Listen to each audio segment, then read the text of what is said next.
Praise the Lord. Very good morning. Praise the Lord. सुबह का नमस्कार हो। Hallelujah. It's a great honor to be here and to preach the word. यहाँ पर मेरे लिए होना और वचन का प्रचार करना बहुत ही आदरणीय बात रही। ஒரு 5-6 வருடங்களுக்கு முன்பாக 5 या 6 साल के पहले, could be even 7 years before, या हो सकता है 7 सालों के पहले, I had the privilege of preaching in front of Augustine Annan for the first time. पहली बार मेरे लिए एक सौभाग्य की मौका मिला कि हमारे अगस्टिन भैया है उनके सामने मुझे प्रचार करने का। If I had known before that he will also be there, I would have not agreed. अगर मुझे पता होता या मालूम होता कि भैया भी यानी अगस्टिन भैया भी इस मीटिंग में शामिल होंगे तो मैं प्रचार जो करने वाला हूं उसको नहीं मानता। பீகார்ல உள்ள பிரேயர் லீடர்ஸ்க்காக ஒரு பிரேயர் கான்ஃபரன்ஸ் ஒன்று 3 நாள் நடந்தது பாட்னாவில்। पाटना में 3 दिन की प्रार्थना के लिए शिविर यानी कॉन्फ्रेंस चलाया गया और प्रार्थना के शूरवीरों के लिए या अगुवों के लिए। அதுக்கு வரீங்களான்னு பொன்ராஜ் அண்ணன் என்கிட்ட கேட்டாங்க। तो वहां पे जो आने वाले பொன்ராஜ் भैया ने मुझसे पूछा, நான் அண்ணே கஷ்டம்னே வர்றது அட்லீஸ்ட் ஒரு நாள் வாங்க அப்படின்னாங்க கடைசியில। तो பொன்ராஜ் भैया ने कहा कि आप आ जाइए, तो मैंने कहा 3 दिन वहां आना मुश्किल है, तो उन्होंने ऐसे बताया कि आप कम से कम 1 दिन के लिए पाटना आइए। அப்புறம் கொஞ்சம் ரீஷெட்யூல் பண்ணிட்டு கடைசி நாள் மட்டும் வந்துட்டு அப்படியே எங்க ஃபீல்டுக்கு போறதுக்கு நான் வந்தேன்। फिर मैंने उसको ग्रहण किया, फिर आखिरी दिन में वहां पाटना के उस मीटिंग में मैं रहूं, फिर हमारे जो सेवकाई के क्षेत्र वहां है उसमें मैं जाके सेवकाई करूं। அப்ப சொன்னாங்க பொன்ராஜ் அண்ணன் நீங்க க்ளோசிங் செஷன் பேசிருங்க। तब பொன்ராஜ் भैया ने कहा आप जो अंतिम जो प्रचार है उस अंतिम प्रचार को आप कीजिए। அண்ணா பரவாயில்லண்ணே நான் ஃபுல்லா இல்லையே, நான் லாஸ்ட் நாள் தானே வரேன், விட்டுருங்க நான் அட்டெண்ட் பண்ணிட்டு போயிடுறேன், I just want to connect with all of you and I will go அப்படின்னு சொன்னேன்। तो मैंने कहा मैं ऐसे ही आ जाऊंगा, लेकिन मुझे मौका मत दीजिएगा क्योंकि मैं आखिरी दिन में आ रहा हूं, इसलिए मुझे छोड़ दीजिएगा करके मैंने பொன்ராஜ் भैया से कहा। அவரு கேட்கல, இன்சிஸ்ட் பண்ணாரு நீங்க க்ளோசிங் செஷன் பண்ணிருங்க, ஷெட்யூல் பண்ணிடுறேன் அப்படின்ட்டாங்க। लेकिन वे लगातार कहते रहे कि भैया आपको आखिरी जो प्रचार है इस 3 दिन की जो प्रार्थना की शिविर में या प्रार्थना की कॉन्फ्रेंस में आपको करना होगा। நானும் சரின்னு ஒத்துக்கொண்டேன்। ஆனா அந்த 3 நாள் கான்ஃபரன்ஸ்ல அகஸ்டின் அண்ணனும் இருப்பாங்க, பேட்ரிக் ஜாஷுவா அண்ணனும் இருப்பாங்கன்னு பொன்ராஜ் அண்ணன் சொல்லவே இல்லை। लेकिन मैं भी ग्रहण कर लिया, ठीक है मैं प्रचार करूंगा आखिरी दिन में एक बार, आखिरी बार, लेकिन मुझे बताया नहीं गया, मुझे मालूम नहीं था कि वहां बड़े भैया अगस्टिन भैया भी रहेंगे और पैट्रिक जाशुआ जो भैया है वे भी वहां रहेंगे करके मालूम नहीं। லாஸ்ட் செஷன் ஒரு 12 மணில இருந்து ஒரு 1:30 மணி வரைக்கும், और आखिरी जो प्रचार या आखिरी जो सत्र है वो 12 बजे से 1 बजे तक चलने वाली।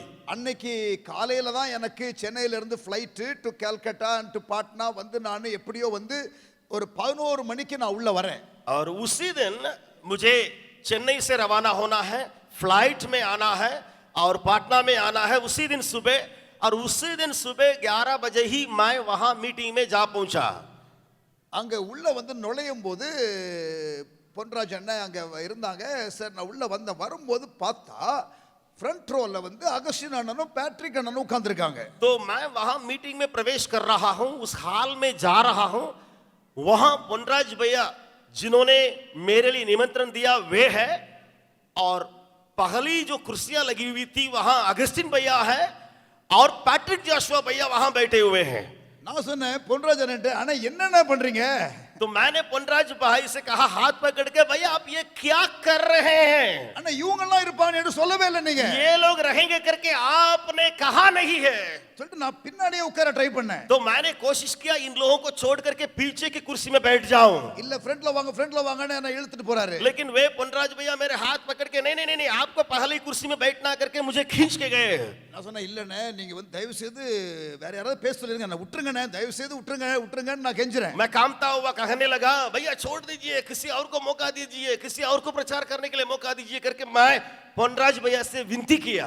எல்லாருக்கும் தெரியும் நீங்க தான் லாஸ்ட் செஷன் பேசுறீங்கன்னு, அகஸ்டின் அண்ணனுக்கும் தெரியும், தயவு செய்து ஃப்ரண்ட்ல வந்து உட்காருங்கங்கறாரு. तो उन्होंने कहा, पोनराज भैया ने कहा, सबको मालूम है कि आखिरी प्रचार कौन करने वाले हैं, कौन क्या नाम है उनका, अगस्टिन भैया को भी मालूम है, सबको मालूम है कौन प्रचारक है। என்ன பண்றது சார், மெதுவா உள்ள வந்து எனக்கு I was very upset with Ponraj அண்ணன் और actually. पोनराज भैया को देख करके इतना मैं खेदित था, इतना मैं दुखित था। அதுவும் வந்து வேற நிறைய காரியம் தான் மைண்ட்ல ஓடுது. 3 நாள் கான்ஃபரன்ஸ்க்கு வராம கடைசி நாளுக்கு மட்டும் என்னமோ வந்து நிக்கிறியே அப்படின்னு யாராவது நினைச்சா என்ன அசிங்கமா இருக்குல்ல. और वो भी ये बात मुझे सता रही है कि 3 दिन ये व्यक्ति कॉन्फ्रेंस में नहीं आया, आखिरी प्रचार करने के लिए आ गया। अगर कोई सोचेगा तो कैसे लगेगा। அப்புறம் வந்து இந்தியும் தெரியாது, இங்கிலீஷ்ல இல்லனா தமிழ்ல பேசணும், மொழிபெயர்க்கணும். என்ன இவன் இப்படி வந்து நிக்கிறானேன்னு யாரும் நினைச்சா நல்லா இருக்காதே. फिर मेरी जो हिंदी भाषा है वो भी मालूम नहीं है, और इंग्लिश में बोलना है या तो तमिल में बोलना है, कोई अनुवाद करना पड़ेगा। तो कोई बोलेंगे ये क्या तमिल बोलने वालों को बुला दिए करके, तो मुझे धक्का लगेगा। ஆண்டவர் ஒரு நல்ல செய்தியை கொடுத்திருந்தார், அது என்கிட்ட இருக்குது. பட் அது வந்து ஒரு பக்கம் இருந்தாலும் எனக்கு இந்த உணர்வுகள் மிகவும் அலைமோதி கொண்டிருந்தது. परमेश्वर ने एक संदेश को दिया, वचन को दिया, वो तो एक तरफ है, लेकिन ये सारी बातें देखते देखते मुझे जो है सता रही है। எனவே முதல் ரோல வந்து அப்படி மெதுவா ஓரமா உட்கார்ந்தேன். அண்ணன் இங்க பக்கத்துல ஃப்ரண்ட் ரோல உட்கார்ந்து இருந்தாங்க. அப்படி பார்த்து விஷ் பண்ணிட்டு எனக்கு இப்படி திரும்பிட்டேன் கொஞ்சம்.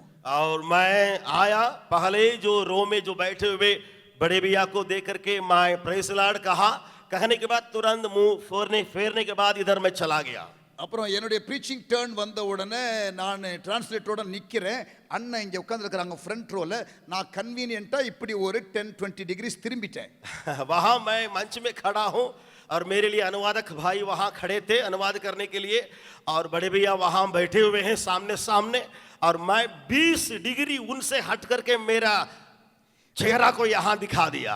அப்புறம் பேசி முடிச்சதற்கு அப்புறம் லஞ்சுக்கு எங்களை கூட்டு போறாங்க. फिर प्रचार खत्म होने के बाद भोजन के लिए, लंच का भोजन के लिए मुझे लोगों ने ले गया। அப்போ ஒரு இடத்துல போயிட்டு ஒரு லிஃப்ட்ல வந்து ஒரு இல்ல லிஃப்ட் ஆஃப் ஸ்டெப்ஸோ அப்படி நாங்க மேல சாப்பிட போறோம். और उस पटना में और अभी खाने के लिए ऊपर चलना है तल्ला में, तो वहां लिफ्ट में हम लोग वहां चढ़ने पर वहां जा रहे थे। அப்ப நானு அகஸ்டின் அண்ணன் மற்ற லீடர்ஸ் எல்லாரும் ஒண்ணா போறோம். அப்போ வந்து அண்ணன் வந்து தோள்ல தட்டி thank you Kalyan for the word, I was blessed அப்படின்னு சொல்றாங்க. तो बड़े भैया ने देखा और मेरे पास आए, वे आकर के इसे मेरे पीठ पर ऐसे हाथ लगा के कहने लगे, बहुत धन्यवाद आपके परमेश्वर के वचन के लिए, वचन से मैंने आशीष भी पाया। நான் சொன்னேன் அண்ணே உங்களை வச்சுக்கிட்டு நான் பேசினது தப்புனேன்னு சொல்றேன். तो मैं बोल रहा था बार बार, भैया जी आपको रखे, मैंने प्रचार किया, माफ कीजिए। நான் அன்றைக்கு பேசின செய்தி வந்து தேவனுடைய வேலை, தேவனுடைய தருணம், காட்ஸ் ஆப்பர்ச்சுனிட்டி என்று பேசினேன். நீ தானே அதை பேசின, ஸோ அப்படின்னு சொல்லி என்கரேஜ் பண்ணி good word and you are a good ப்ரீச்சர்னு சொன்னாங்க. और वहां बड़े भैया मुझे ऐसे तारीफ करने लगे, अच्छा प्रचारता करके कहने लगे कि परमेश्वर के समय है, उसका वक्त है, उसी का वक्त आएगा, इस प्रकार का उसके बारे में प्रचार कर रहे थे। எனக்கு என்னுடைய ஊழிய பிரயாணத்தில் 36 வருஷம் இப்போ நான் ஊழியத்தில் இருக்கிறேன். One of the few compliments that I will treasure always is to get a compliment from Augustine Anand that you are a good preacher. और मैं अभी 36 सालों से प्रभु का सेवकाई में हूं, या वचन को प्रचार करने की सेवकाई में हूं, लेकिन सबसे बड़ी या अभी भी मेरे मन में जो बैठने लायक एक मेरे प्रचार के बारे में जो भैया ने एनकरेजमेंट दिया, तारीफ किया, अच्छा है करके बोला, वो मेरे मन में ठान लिया गया। எனக்கு இருந்த சந்தோஷம் தாங்க முடியாம அன்னைக்கு ஈவினிங் என் ஒய்ஃபுக்கு ஃபோன் பண்ணி சொல்றேன், எங்க ஸ்டாஃபுக்கு ஃபோன் பண்ணி சொல்றேன், எங்க மிஷனரிஸுக்கு ஃபோன் பண்ணி சொல்றேன், இந்த மாதிரி அகஸ்டின் அண்ணன் என்ன சொன்னாங்கன்னு. मैं उसी दिन शाम को मेरी पत्नी थी वहां तमिलनाडु में, उनको फोन से कहा, और मेरे सेवकाई के जितने भाई लोग हैं मेरे दफ्तर में, मेरे घर में, सारे लोगों को फोन से बताया कि बड़े अंकल कह दिए, बड़े भैया कह दिए कि आपका प्रचार अच्छा प्रचार है करके. ஹல்லேலூயா. हालेलुया. அதுக்கு அப்புறம் சரி முடிஞ்சதுக்கு அப்புறம் அண்ணன் வந்து என்ன பார்க்கணும்னு சொன்னாங்க அன்னைக்கு நைட்டு. और उसी दिन रात में और मुझसे मुलाकात करने के लिए भैया ने कहा. நானு பொன்ராஜ் அண்ணன் அகஸ்டின் அண்ணன் முன்னூறு உட்கார்ந்து பேசிட்டு இருக்கிறோம். तो वहां मैं, अगस्टिन भैया और पनराज भैया तीनों जन बैठ के बातचीत कर रहे थे. அப்ப வந்து ஒரு காரியத்தை குறித்து பேசிட்டு இருக்காங்க. அப்ப சொன்னேன், அண்ணே எப்படின்னா என்னால அது முடியாதுன்னு சொல்றேன். तो एक बात के बारे में वहां चर्चा हो रहा था या बातें हो रही थी, तो मैंने कहा ये कैसे होगा, ये तो संभव नहीं है करके मैंने कहा. அண்ணா எனக்கு ஹிந்தி தெரியாது. मैंने कहा भैया मुझे हिंदी मालूम नहीं. அண்ணன் சொன்னாங்க இந்த வேலைக்கு ஹிந்தி தேவையில்லை. तो बड़े भैया ने कहा इस काम को आप ही को करना है और इसके लिए हिंदी भाषा की दरकार नहीं है. சர்ச் பிளான்டிங் எம்பசிஸ் பண்ற ஒரு ஆளா இருந்தா நல்லா இருக்கும், அதனால தான் நான் சொல்றேன். कलीसियाओं की स्थापना करने की उसके बारे में उत्साह दिलाने वाले एक आदमी चाहिए, इसलिए मैं कह रहा हूं करके बड़े भैया कहा. இன்னொரு காரியம், ஒரு நல்ல பிரீச்சரா வசனம் தெரிஞ்ச ஆளா இருந்தா தான் நல்லது, அதனால நான் சொல்றேன் அப்படின்றாங்க. तो बड़े भैया ने एक और बात को कहा कि इस काम को करने के लिए बाइबल के वचन की जानकार चाहिए, अच्छे वचन को प्रचार करने वाला चाहिए, इसलिए आपको करना पड़ेगा.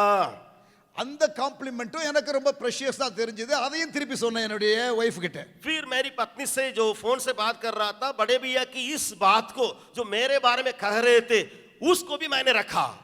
To receive a commendation and appreciation from a senior leader is always something that you should treasure.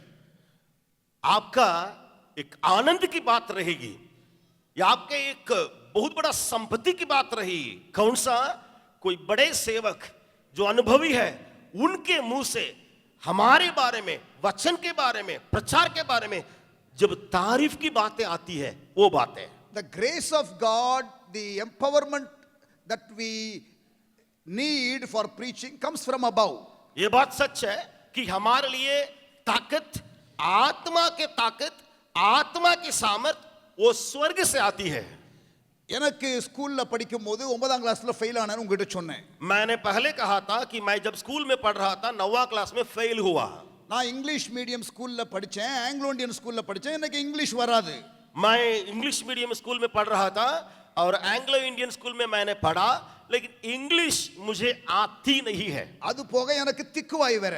और वो भी मैं मुंह के बोलने में बद्धा हूं, बोल नहीं पाता हूं. கிளாஸ்ல வந்து வாத்தியார் ஏதாவது கேள்வி கேட்டார்னா நான் எழும்பி நின்னு பதில் சொல்ல மாட்டேன். ஏன்னா அதை சொல்லும் பொழுது இங்கிலீஷ்ல சொல்லணும், இங்கிலீஷ்ல சொல்றதுக்கு கான்ஃபிடன்ஸ் கிடையாது. क्योंकि स्कूल में जब मैं था उस समय शिक्षक जब सवाल पूछेंगे मैं खड़े होके बोल नहीं पाता था, क्योंकि बोलने के लिए मेरे जीभ उसको बोल नहीं पाती थी. இங்கிலீஷ் தெரியாதுங்கிறதுனால மட்டும் நான் பேசாம இருக்கிறது இல்ல, சம்டைம்ஸ் ஆன்சரே தெரியாது. कभी कभी ऐसे है कि अंग्रेजी मालूम नहीं है इसलिए नहीं उत्तर दे रहे हैं, वैसा नहीं है, लेकिन जो सवाल है उसको वास्तव में उत्तर मुझे मालूम ही नहीं है, इसलिए नहीं बोल पाया.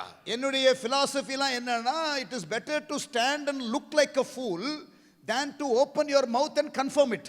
और मेरे यही सिद्धांत रहा कि एक मूर्ख बन के शायद खड़े हो जाओ, लेकिन तुम उसके दूसरे बदले में कुछ बात को गलती से मत बोल.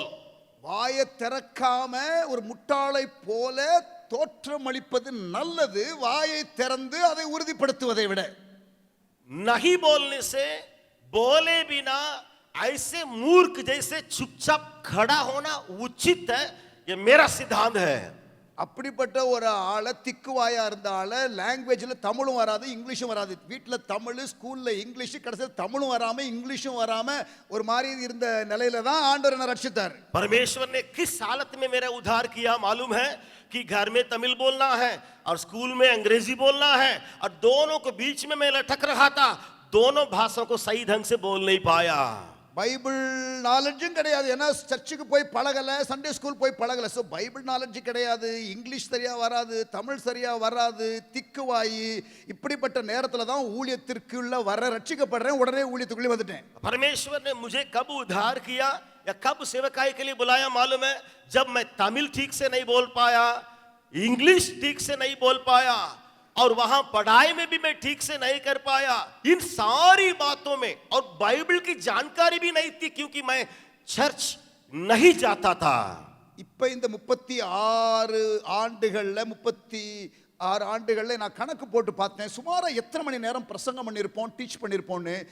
இப்ப தோராயமா கணக்கு போட்டு பார்க்கும்போது 42,000 மணி நேரம் சுமாரா பேசியிருக்கிறேன். अब मैं थोड़ा सा हिसाब लगा रहा हूं.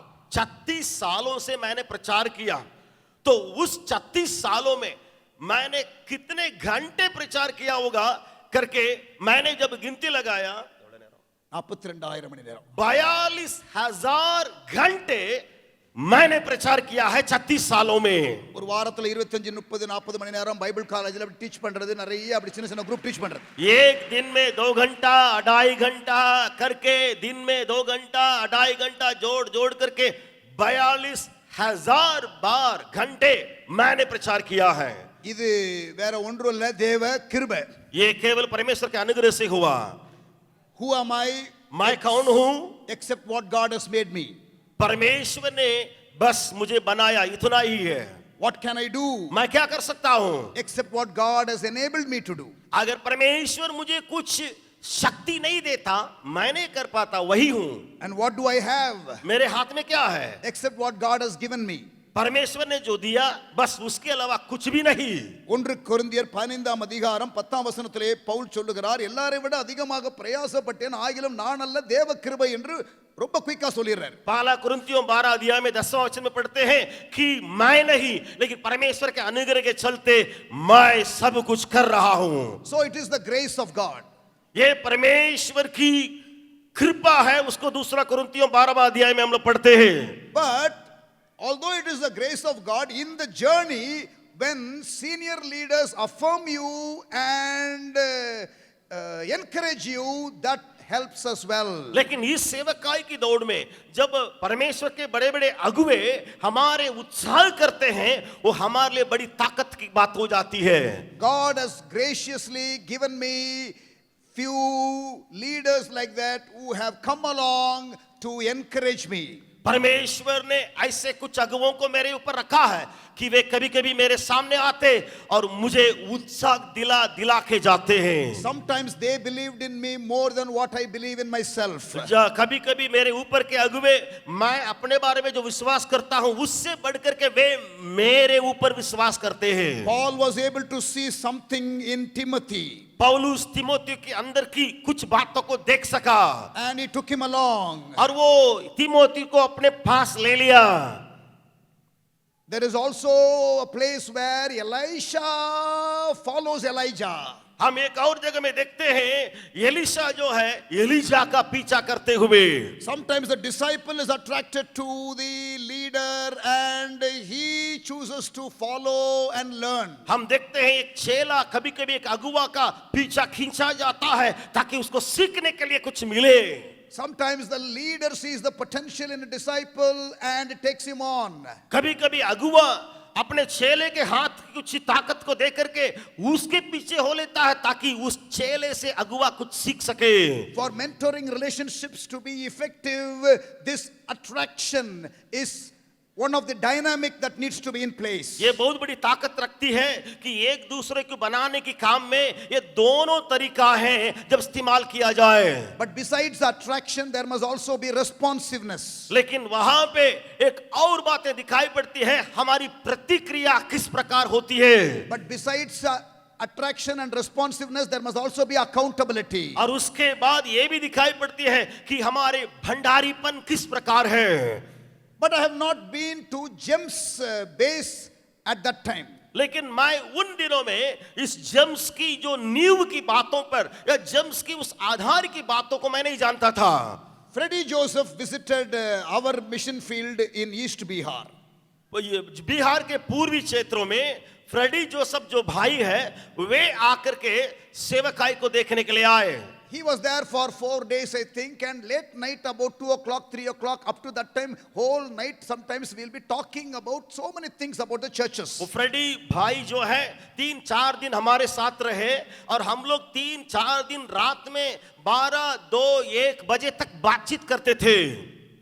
அந்த நேரத்துல ஃப்ரெடி என்கிட்ட கேட்டாரு, அண்ணா நீங்க வந்து ஜெம்ஸ் போயிருக்கீங்களா அண்ணே? तब फ्रेडी भैया ने मुझसे पूछा, भैया आप जेम्स में गए हैं क्या? நான் சொன்னேன் இல்ல போனது இல்ல. तो मैंने कहा, जवाब दिया, नहीं नहीं मैं जेम्स में कभी गया नहीं हूँ. ஏன் நீங்க போல இது வரைக்கும் போல அப்படின்னு கேட்டாரு. तो उन्होंने पूछा, फ्रेडी भैया ने पूछा, भैया आप अभी तक जेम्स को देखने के लिए क्यों नहीं गए? நான் சொன்னேன் எனக்கு அப்படி ஒரு வாய்ப்பு உண்டாகல, நான் வந்து போகல அப்படினே. तो मैंने कहा मेरे लिए मौका ही नहीं मिला इसलिए मैं गया ही नहीं हूँ अभी तक.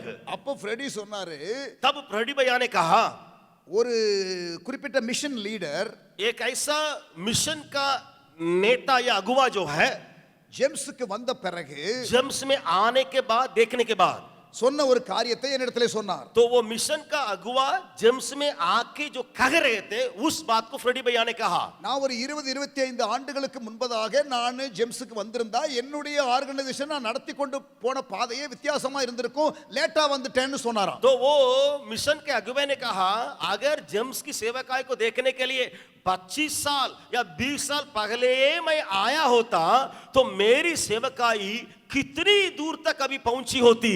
அண்ணா நீங்க அந்த மாதிரி வருத்தப்படக்கூடாது, ப்ளீஸ் யூ மஸ்ட் கோ.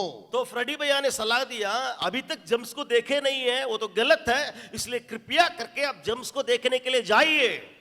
சரி போவோம் அப்படின்னு. तो मैंने कहा सहमत होकर के ठीक है मैं जाऊंगा.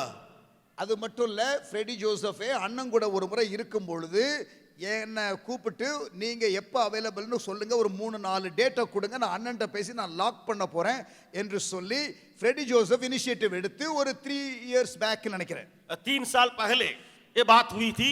जो फ्रेडी भैया थे वे भैया के साथ बैठ के उन्होंने तारीख निकाला, डेट निकाला, कब जो है मैं भी आकर के उनके साथ बैठ सकूं करके प्रोग्राम बना रहे थे. வந்து பார்த்துட்டு போலான்னு சொல்லி தான் நாங்க கொடுத்த 4 டேட்ல அண்ணன் வந்து இந்த அப்படியா இந்த டேட்ல எல்லாம் முடியுமா, சரி இந்த டேட்ல வாங்க, இது வந்து ஃபாஸ்டிங் பிரேயர், இங்க நீங்க எல்லாரும் வந்துருங்க, கல்யாண் நீ எல்லாரும் நீங்க சேர்ந்து இங்க பேசிருங்கன்னு சொல்லி அண்ணன் சொல்லியிருக்காங்க. तो भैया ने फ्रेडी भैया से डेट दिया, तारीख दिया कि ये डेट है तो यहाँ पर प्रेयर होती है, प्रार्थना होती है, उस समय वे आए और हमारे साथ मिलके मुलाकात कर ले. நான் சொன்னேன் நம்ம வந்து போய் பார்க்க தான் போறோம்னு கூப்பிட்டீங்க, இப்போ வந்து பேசணும்னு சொல்றீங்க, அங்க ஆயிரக்கணக்கா மக்கள் இருப்பாங்க, நம்ம ஸ்மால் குரூப்ல 20 பேர் 30 பேர் பைபிள் காலேஜில் டீச் பண்ற மாதிரி உள்ள ஆளு இவ்வளவு பேர் கிட்ட எதுக்கு வேணான்னு சொல்லிருக்க வேண்டியதானே, அதெல்லாம் ஒத்துக்க மாட்டாங்க அண்ணே, நானும் மாட்டினேன் நீங்களும் மாட்டினீங்க, வாங்க போயிட்டு வருவோன்றார். तो फ्रेडी जोसेफ भाई ने क्या किया कि जो यहाँ मीटिंग होने वाली थी उस मीटिंग के लिए 3-4 दिन की प्रार्थना का मीटिंग के लिए प्रचार करने के लिए मुझे मौका देने के लिए यहाँ अभी सारी बातें हो चुकी है. तो फ्रेडी भैया बोल रहे थे हम दोनों वहां जाना पड़ेगा, उस मीटिंग में हम लोग प्रवचन देना पड़ेगा. முதல் தடவை அவர் இருக்கிறாருன்னு தெரியாம வந்து மாட்டினேன். सबसे पहले मैं ऐसे फंस गया कि यहाँ बड़े भैया है उसको न जानते हुए मैं आके फंस गया. ரெண்டாவது முறை ஃப்ரெடி ஜோசப் வந்து கூட்டிட்டு வர இந்த ஃபீல்ட காட்டுறேன்னு சொல்லி மாட்டி விட்டாரு. दूसरा बार जो है फ्रेडी जोसेफ भैया हमें फंसा दिए कि फील्ड को देखने के लिए आइए करके कह रहे थे, लेकिन अभी प्रचार करने के लिए यहाँ मौका को खोज करके मेरे दे दिए. இந்த मुறை இப்பொழுது மூன்றாவது முறையாக உங்கள் நடுவிலே இருந்தது. let me tell you it's a tremendous joy for me. मैं अभी तीसरी बार आपके सामने मैं राहुत रहता हूं, ये मेरे लिए अति अति आनंद की बात रह रही है. never ever underestimate the power of mentoring by a senior leader. अगर कोई वरिष्ठ अगुवे आपको बना रहे हैं या कुछ कह रहे हैं, सलाह दे रहे हैं, उसको कभी भी तुच्छ न जाने. and the prayer that you all prayed for me a little while ago means a lot for me. और अभी कुछ देर पहले मेरे लिए आप सब मिलकर के हाथ बढ़ा करके आवाज उठा करके जो प्रार्थना कर रहे थे, ये सबसे बड़ी बात मेरे लिए रह गई. let me share with you 5 things that are common in those who finish well. जो अपनी दौड़ को अच्छी तरह पूरा करता है उनके बीच में कोई भी क्यों न हो 5 बातें आम तौर से दिखाई पड़ती है, उनको आज हम देखने जा रहे हैं। நிறைய பேர் நல்லா ஆரம்பிக்கிறாங்க ஆனா சரியா முடிப்பதில்லை. कई लोग अच्छा से दौड़ को शुरू करते हैं लेकिन अंत गड़बड़ाता है। Judas did not finish well. यहूदा इस्करियोती अपनी दौड़ को अच्छा पूरा नहीं किया। Solomon did not finish well. Suleman पुराना नियम में अपनी दौड़ को सही पूरी नहीं किया। Saul did not finish well. पुराना नियम में शाऊल अपनी दौड़ को पूरा नहीं किया सही ढंग से। Asa did not finish well. आशा के बारे में पढ़ते हैं, वो भी अपनी दौड़ को सही पूरी नहीं किया। King Uzziah did not finish well. होशिया राजा वो भी जो है अपनी दौड़ को पूरी अच्छा नहीं किया। However great King Josiah was, at the end he did falter. लेकिन योशिया के बारे में पढ़ते हैं, बहुत अच्छे अच्छे काम करता हुआ दिखाई पड़ा, लेकिन आखिरी में उसने भी एक गलती कर बैठी। And Demas, Tema, உலக ஆசையினாலே அவனும் இழுக்கப்பட்டு போயிட்டான். थेमा के बारे में बाइबल कहती है, संसार की लालच ने उसको खींच करके सेवकाई से हटा दिया। Asa should have died in glory after a Asa- long prosperous reign. वहां बहुत बड़ी आशीष के साथ वो अपनी आशीषमय बातों में अपनी मृत्यु को देख सकता था। But he failed to rely on God at the end. लेकिन आशा आखिरी में अपना परमेश्वर से निर्भर होने की बातों से चूक गया। So we can look at several Bible examples and do a study on that. इसलिए ऐसे कई लोगों को बाइबल में से हम देख सकते हैं, हम उसके बारे में स्टडी कर सकते हैं। But the fact remains, leaders, many of the leaders start well, but they don't finish quite well. लेकिन वहां हमको देखने के लिए ये मिलेगा, कई परमेश्वर के अगुवे अच्छा से अपने दौड़ को शुरू किए, लेकिन अंत में वे हार गए। There is a leadership study that was done amongst leaders who have succeeded and who have failed, and the finding shows that those who finished well had these 5 characteristics. एक बात की जांच की गई है, हिसाब लिया गया, आंकड़ा लिया गया। क्या है? जो अगुवे दौड़ को पूरे किए अच्छा से, और जो अपनी सेवकाई की दौड़ को पूरे अच्छा से नहीं किए, ये दोनों को बीच में अगर बातों को पूरे खुल्लम रूप से दिखाई पड़ा, तब जो अपने दौड़ को पूरा किए थे, उन अच्छे दौड़ने वालों के बीच में 5 आम बातें दिखाई पड़ी। There are several young people here who have stepped into ministry. मैं यहां से देखता हूं कई जवान लड़के और लड़कियां या जवान लोग हैं सेवकाई में अपने कदम को रखे हुए। There are several of you who have been in ministry for some years. आप में से कई लोग या कुछ लोग इस सेवकाई में कुछ सालों से जुड़े हुए हैं या कई सालों से। And there are even some senior leaders who have been in the ministry for a few decades. अगर यहाँ कुछ अगुवे भी हैं, वरिष्ठ परमेश्वर के दास हैं, वे 10, 20, 30, 40 सालों से सेवकाई कर रहे हैं। இந்த 5 காரியங்களை நன்றாக கவனியுங்கள், முடிந்தால் எழுதி வைத்துக் கொள்ளுங்கள். आप अपना कलम ले ले, अपना नोटबुक ले ले, जो 5 बातों को मैं अभी रखने के लिए जा रहा हूं, उन 5 बातों को अपने कलम से आप लिख डाले। Number 1, सबसे पहली बात, those who finished well had perspective which enabled them to focus. जो दौड़ को पूरा किए, उस मकसद को पूरा करने के लिए उनके अंदर एक ऐसी ताकत कार्य कर रही थी। They had something before them to run towards. उस निशाना या उस मकसद को देख के दौड़ने के लिए उनके दिल में कुछ बातें पहले से थी। There was a clear revelation of the destiny and the purpose of God. उसको ये कह सकते हैं कि उस निशाना या उस बात को पूरा करने के लिए उनके अंदर एक बहुत बड़ी परमेश्वर की सामर्थ्य थी।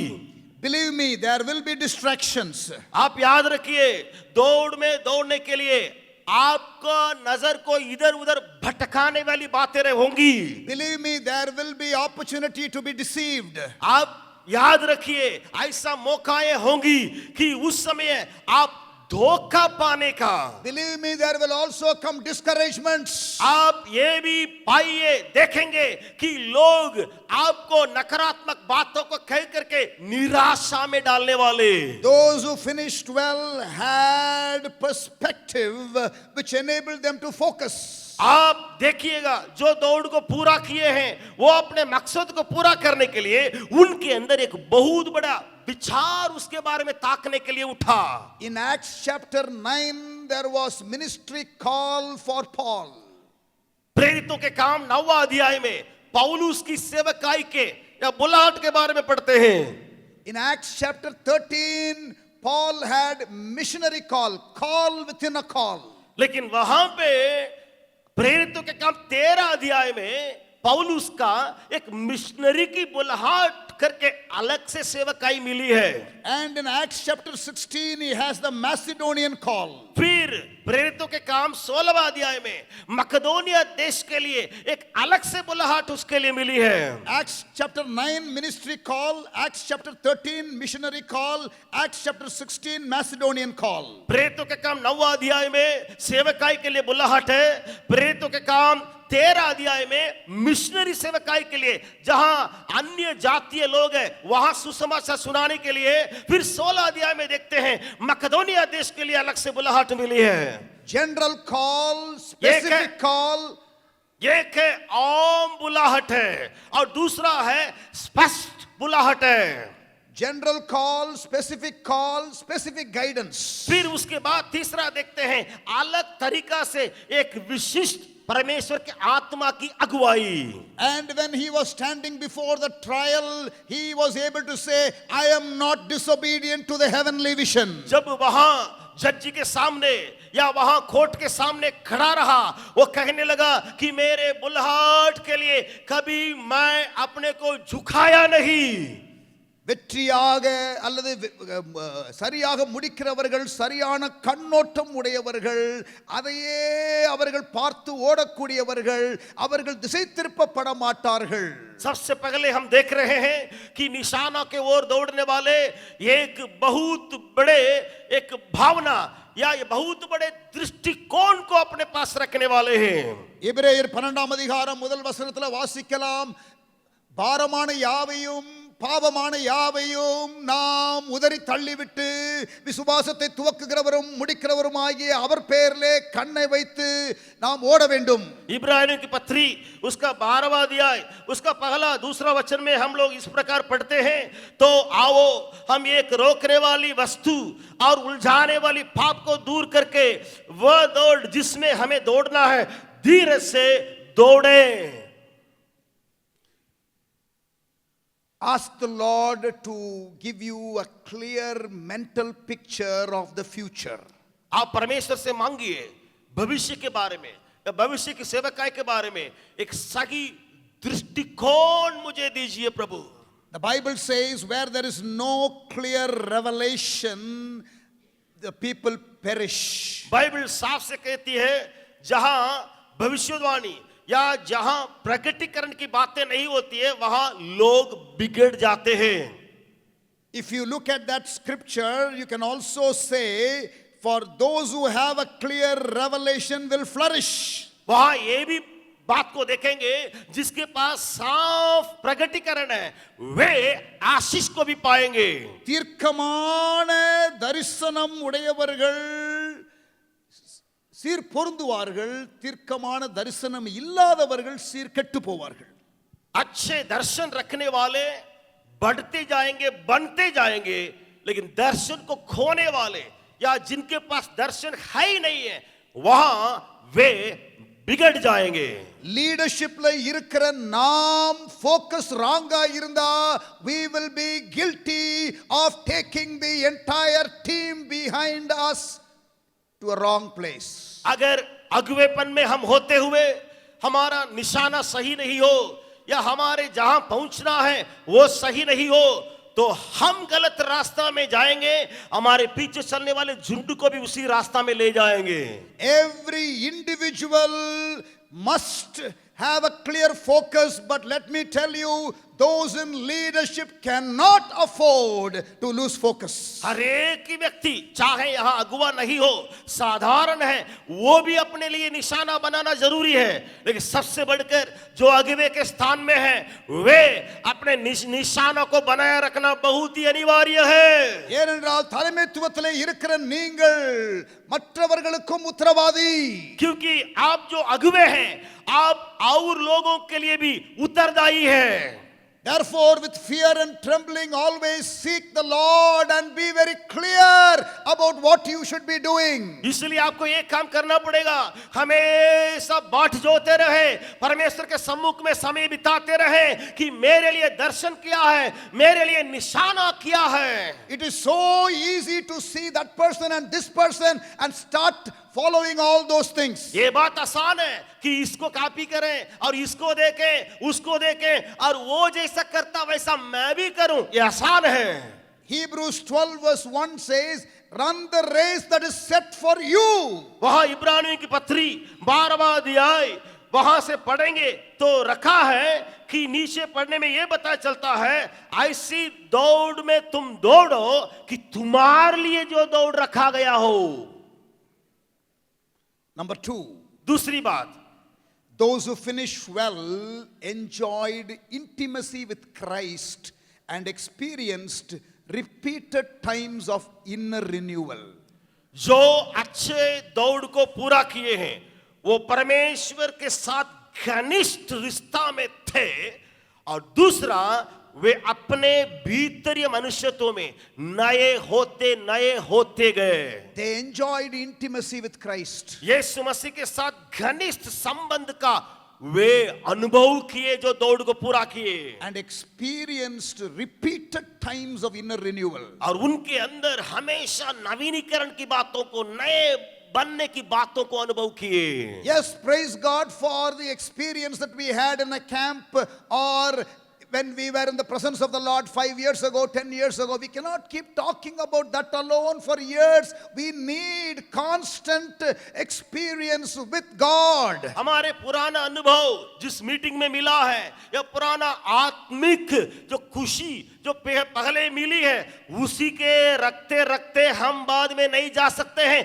नए होते जाए. Private encounter with God will always give us public victory. हमारे परमेश्वर के साथ जो मुठभेड़ या परमेश्वर के साथ जो मिलने की बातें हैं वो हमारे लिए विजय की ओर आगे ले जाएगा. Before Jesus took the victory at the Golgotha, he took the victory in Gethsemane. आपको मालूम है उस क्रूस पर यीशु विजय प्राप्त करने के पहले उस कोलकाता में जो कोलकाता जो है वहां पे उसने उस विजय को प्राप्त किया. Before the Roman soldiers took the blood out of him, he surrendered to the Father and shed blood in Gethsemane. वो सैनिक आकर के भाला से या कुछ बातों से यीशु से खून निकालने के पहले ही यीशु अपने खून को बहा ही रहे थे पिता के सामने. Private encounter will lead to public victory. हमारे यीशु मसीह के साथ जी जो घनिष्ठ रिश्ता या घनिष्ठ संबंध जो है बागर ये खुलम क्षेत्र में विजय को लाएगा. If you fail to have private encounter, there will only be public blunder. अगर आप अपने व्यक्तिगत रूप में परमेश्वर के यीशु के साथ संबंध में सही नहीं हो, बागर क्षेत्र में हार को प्राप्त करेंगे. And we can see the example of that even in Gethsemane. Peter was supposed to be having a private encounter with God, failed, and there was a public blunder. वहां पे हम देखते हैं गेत्सेमने बगीचा में वहां पतरस जो यीशु मसीह के साथ होना था या संबंध बनाए रखना था लेकिन भागा, इसी के चलते वहां बहुत बड़ा अपमान या इनकार की बातें पतरस के द्वारा हुआ. When there is no private encounter, you start acting in flesh. अगर आप व्यक्तिगत रूप में परमेश्वर के साथ नहीं होते या परमेश्वर के संबंध में नहीं लड़ते तो बाहर आप शारीरिक काम करना शुरू करते. When you fail to have a private encounter, the spirit isn't right. अगर आप व्यक्तिगत रूप में यीशु के साथ होते तो वहां पे आपका आत्मा सही दिशा में ले जाएगा. Those who finished well enjoyed intimacy with Christ and experienced repeated times of inner renewal. दूसरी बात को हम देख रहे हैं, जिन्होंने अपनी दौड़ को अच्छा से पूरा किया तो वे यीशु मसीह के साथ घनिष्ठ रिश्ता में थे और भीतरीय मनुष्य होते में प्रतिदिन नए होते गए। Number 3, तीसरी बात, those who finished well were disciplined in important areas of life. जो अपनी दौड़ को अच्छा से पूरे किए वे अपने कई जीवन की खास क्षेत्रों में वो सावधान रहे।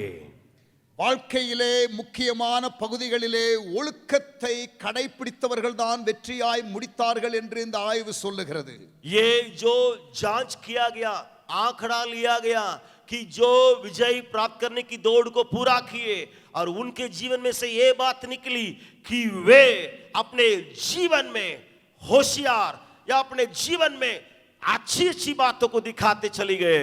நம்ம மைண்ட் டிசிப்ளின்டா இருக்கணும். हमारे मन अनुशासन में होना जरूरी है। நம்ம கண்ணு டிசிப்ளின்டா இருக்கணும். हमारी आंखें अनुशासित होना जरूरी है।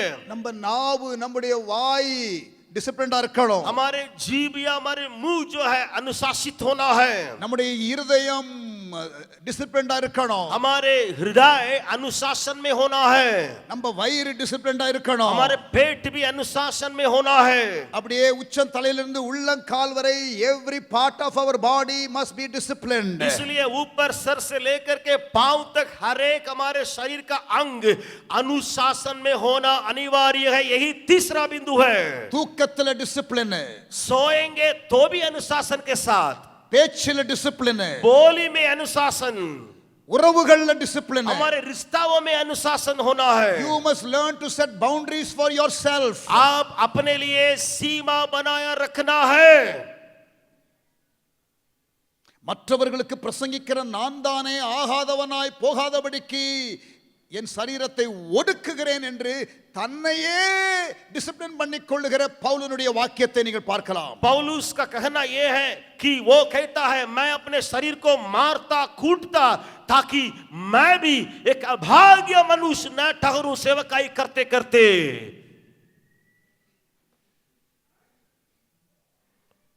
ஆண்டவருடைய கிருபையினால அண்ணன் சொன்ன மாதிரி யூடியூப்ல ஒவ்வொரு நாளும் 3 மணிலிருந்து 5:30 மணி வரைக்கும் 2.5 மணி நேரம் பைபிள் டீச்சிங் இதுவரைக்கும் ஒரு 42 டாபிக் டீச் பண்ணியிருக்கிறேன். जैसे बड़े भैया कह रहे थे प्रतिदिन 2.5 घंटा यानी रोज 3 बजे से 5:30 बजे तक अभी तक जो है 42 जो दिन जो है इस प्रकार की शिक्षा को मैं देखे आया। இன்றைக்கு 550வது நாள் நான் ஸ்டாப். आज जो है 550वां दिन है। ஆரம்பிச்சு ஒவ்வொரு நாளும் நிறுத்தாம இன்றைக்கு 550வது நாள். I wish I was there but all pre-recorded so people won't know, they think I'm there. और मैं 500 दिन के पहले ही शुरू किया था, 500 बार हो गया, लेकिन आज मैं यहाँ मीटिंग में हूँ, लेकिन आज का संदेश पहले ही रिकॉर्ड किया गया है। वो 550वां जो संदेश जो है आज इस दिन में निकलेगा। 1ஆம் தேதியிலிருந்து ஒரு 14 நாளுக்கு நான் டீச் பண்ண போற புது டாபிக் செலிப்ரேஷன் ஆஃப் டிசிப்ளின், ஒழுக்கத்தை கொண்டாடுதல். 1 तारीख से 14 तारीख तक जो मैं शिक्षा देने पर हूं वो किस प्रकार अनुशासन को मनाना, इस प्रकार की बातों को मैं सिखा रहा हूं। டிசிப்ளின் என்பது நாமாக நமக்கு பண்ணிக்கொள்ளலாம். ये अनुशासन हम अपने में आप कर सकते हैं। நாம் அதை தவறினால் மற்றவர்கள் நம்மை டிசிப்ளின் பண்ண வேண்டியது இருக்கும். अगर हम गलती करेंगे दूसरा लोग हमारे अनुशासन में चले आएंगे। சில வேளைகளிலே ஆண்டவரும் நம்மை டிசிப்ளின் பண்ணுவார். कभी कभी परमेश्वर हमें अनुशासित करेगा। அதற்கெல்லாம் நாம் தப்பி இருக்க வேண்டும் என்றால் நாமே ஒழுக்கத்தை கடைபிடிக்க इन வேண்டும். सारी बातों को बच निकलने के लिए हम खुद अनुशासन में आना है। Discipline is a word that we don't like these days. आजकल के दिनों में हम देखते हैं अनुशासन या अनुशासित करना आजकल लोग पसंद नहीं करते हैं। That is why the topic celebration of discipline. इसलिए मैंने ऐसे टॉपिक को चुना आने वाले महीना के लिए कि उस अनुशासन को मनाया जाए। Those who finished well, the leaders who finished well, were disciplined in important areas of life. हम तीसरी बात को देख रहे हैं, जो अगुवे अपने दौड़ को अच्छे ढंग से पूरे किए, वो अपने जीवन को अनुशासित रखे। 3 days fasting is a good thing. ये 3 दिन की उपवास प्रार्थना अच्छी बात है। And practicing discipline in various areas of life where we struggle, we must even be more careful. और ये अनुशासन को हमारे जीवन में लागू करना, वो भी जिस क्षेत्र में हम गिरने वाले हैं वहां लागू करना बहुत उचित बात है। Number 4, और चौथी बात क्या है? those who finished well maintained a positive learning attitude all their lives. जो अपनी दौड़ को अच्छे ढंग से पूरे किए, वे अपने जीवन भर में एक सकारात्मक विचार के साथ दौड़ में दौड़ रहे थे। கற்றுக்கொள்ளுகிற மனப்பான்மையை அவர்கள் வாழ்நாளெல்லாம் வைத்திருக்கிறார்களாம். वो दूसरे ढंग से मैं कहूं तो वो ये है, वो सकारात्मक क्या बात है, सीखने की आदत को या सीखने वाली बातों को हमेशा हमारे जीवन में बनाए रखे। எனக்கு எல்லாம் தெரியும் என்ற நிலைக்கு வரும்பொழுதே ஆபத்து வந்துவிட்டது. अगर कोई कहेगा मैं सब कुछ जानता हूं तो वहीं उसका खतरा शुरू होती है। So keep learning. तो इसलिए आप लगातार सीखते जाइए। February there is that training or seminar called Impact. फरवरी महीना में आपको मालूम होगा, शायद हम लोग जो चलाने वाले इम्पैक्ट सेमिनार आने वाला होगा। So whenever there is an opportunity to learn, take advantage. इसलिए जहां सीखने के लिए मौका मिलेगा वहां बैठिए, वहां सीखने के लिए अपने कान को खोलिए। Number 5, पांचवी बात, those who finish well had a network of meaningful relationships and several important mentors.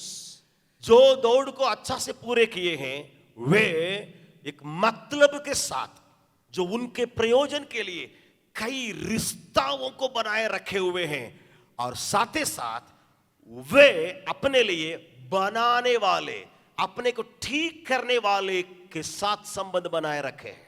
வெற்றியாய் முடிக்கிறவர்களுடைய வாழ்க்கையிலே அர்த்தமுள்ள உறவுகளும் உருவாக்கும் குருமார்களும் இருந்ததாக சொல்லுகிறார்கள். तो वो आंकड़ा जब निकाला गया, जो अपनी दौड़ को पूरा किए प्रभु में अच्छे ढंग से, ये पता चला कि उनके ऊपर इनको बनाने वाले, इनको ठीक करने वाले रहे, और साथ ही साथ वो कई लोगों के साथ अच्छे अच्छे रिश्ता बनाए रखे।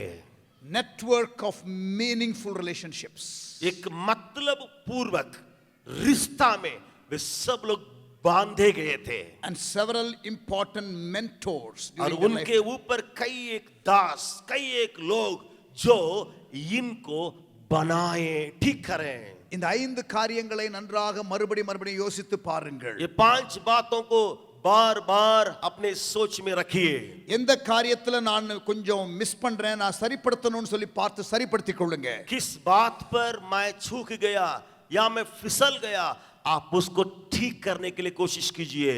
இந்த 5 காரியத்துல பாத்தீங்கன்னா 2 காரியம் ஆக்சுவலா கற்றுக்கொள்ளுகிறது, மற்றவர்களை சார்ந்து நம்ம இருக்கிறது என்ற காரியம் வருகிறதை நீங்கள் பார்க்க முடியும். ये 5 बातों में 2 बातें ऐसा है कि वो सीखने के बारे में जोर देती है, और दूसरा दूसरों के साथ यानी अच्छे लोगों के साथ किस प्रकार रिश्ता बनाए रखना है उसके बारे में। ஆமென். आमीन। எழும்பி வருகிற மிஷன் லீடர்ஸ் இந்தியாவுல ये भारत देश में जो मिशन का अगुवे जो उठ रहे हैं, खड़े हो रहे हैं, அவர்களை நர்ச்சர் பண்ணணும் என்று சொல்லி, और उनको बलवंत बनाने के लिए, போன முறை நான் இங்க வந்திருக்கும் பொழுது அண்ணன் பேசிக் கொண்டிருந்தார்கள்.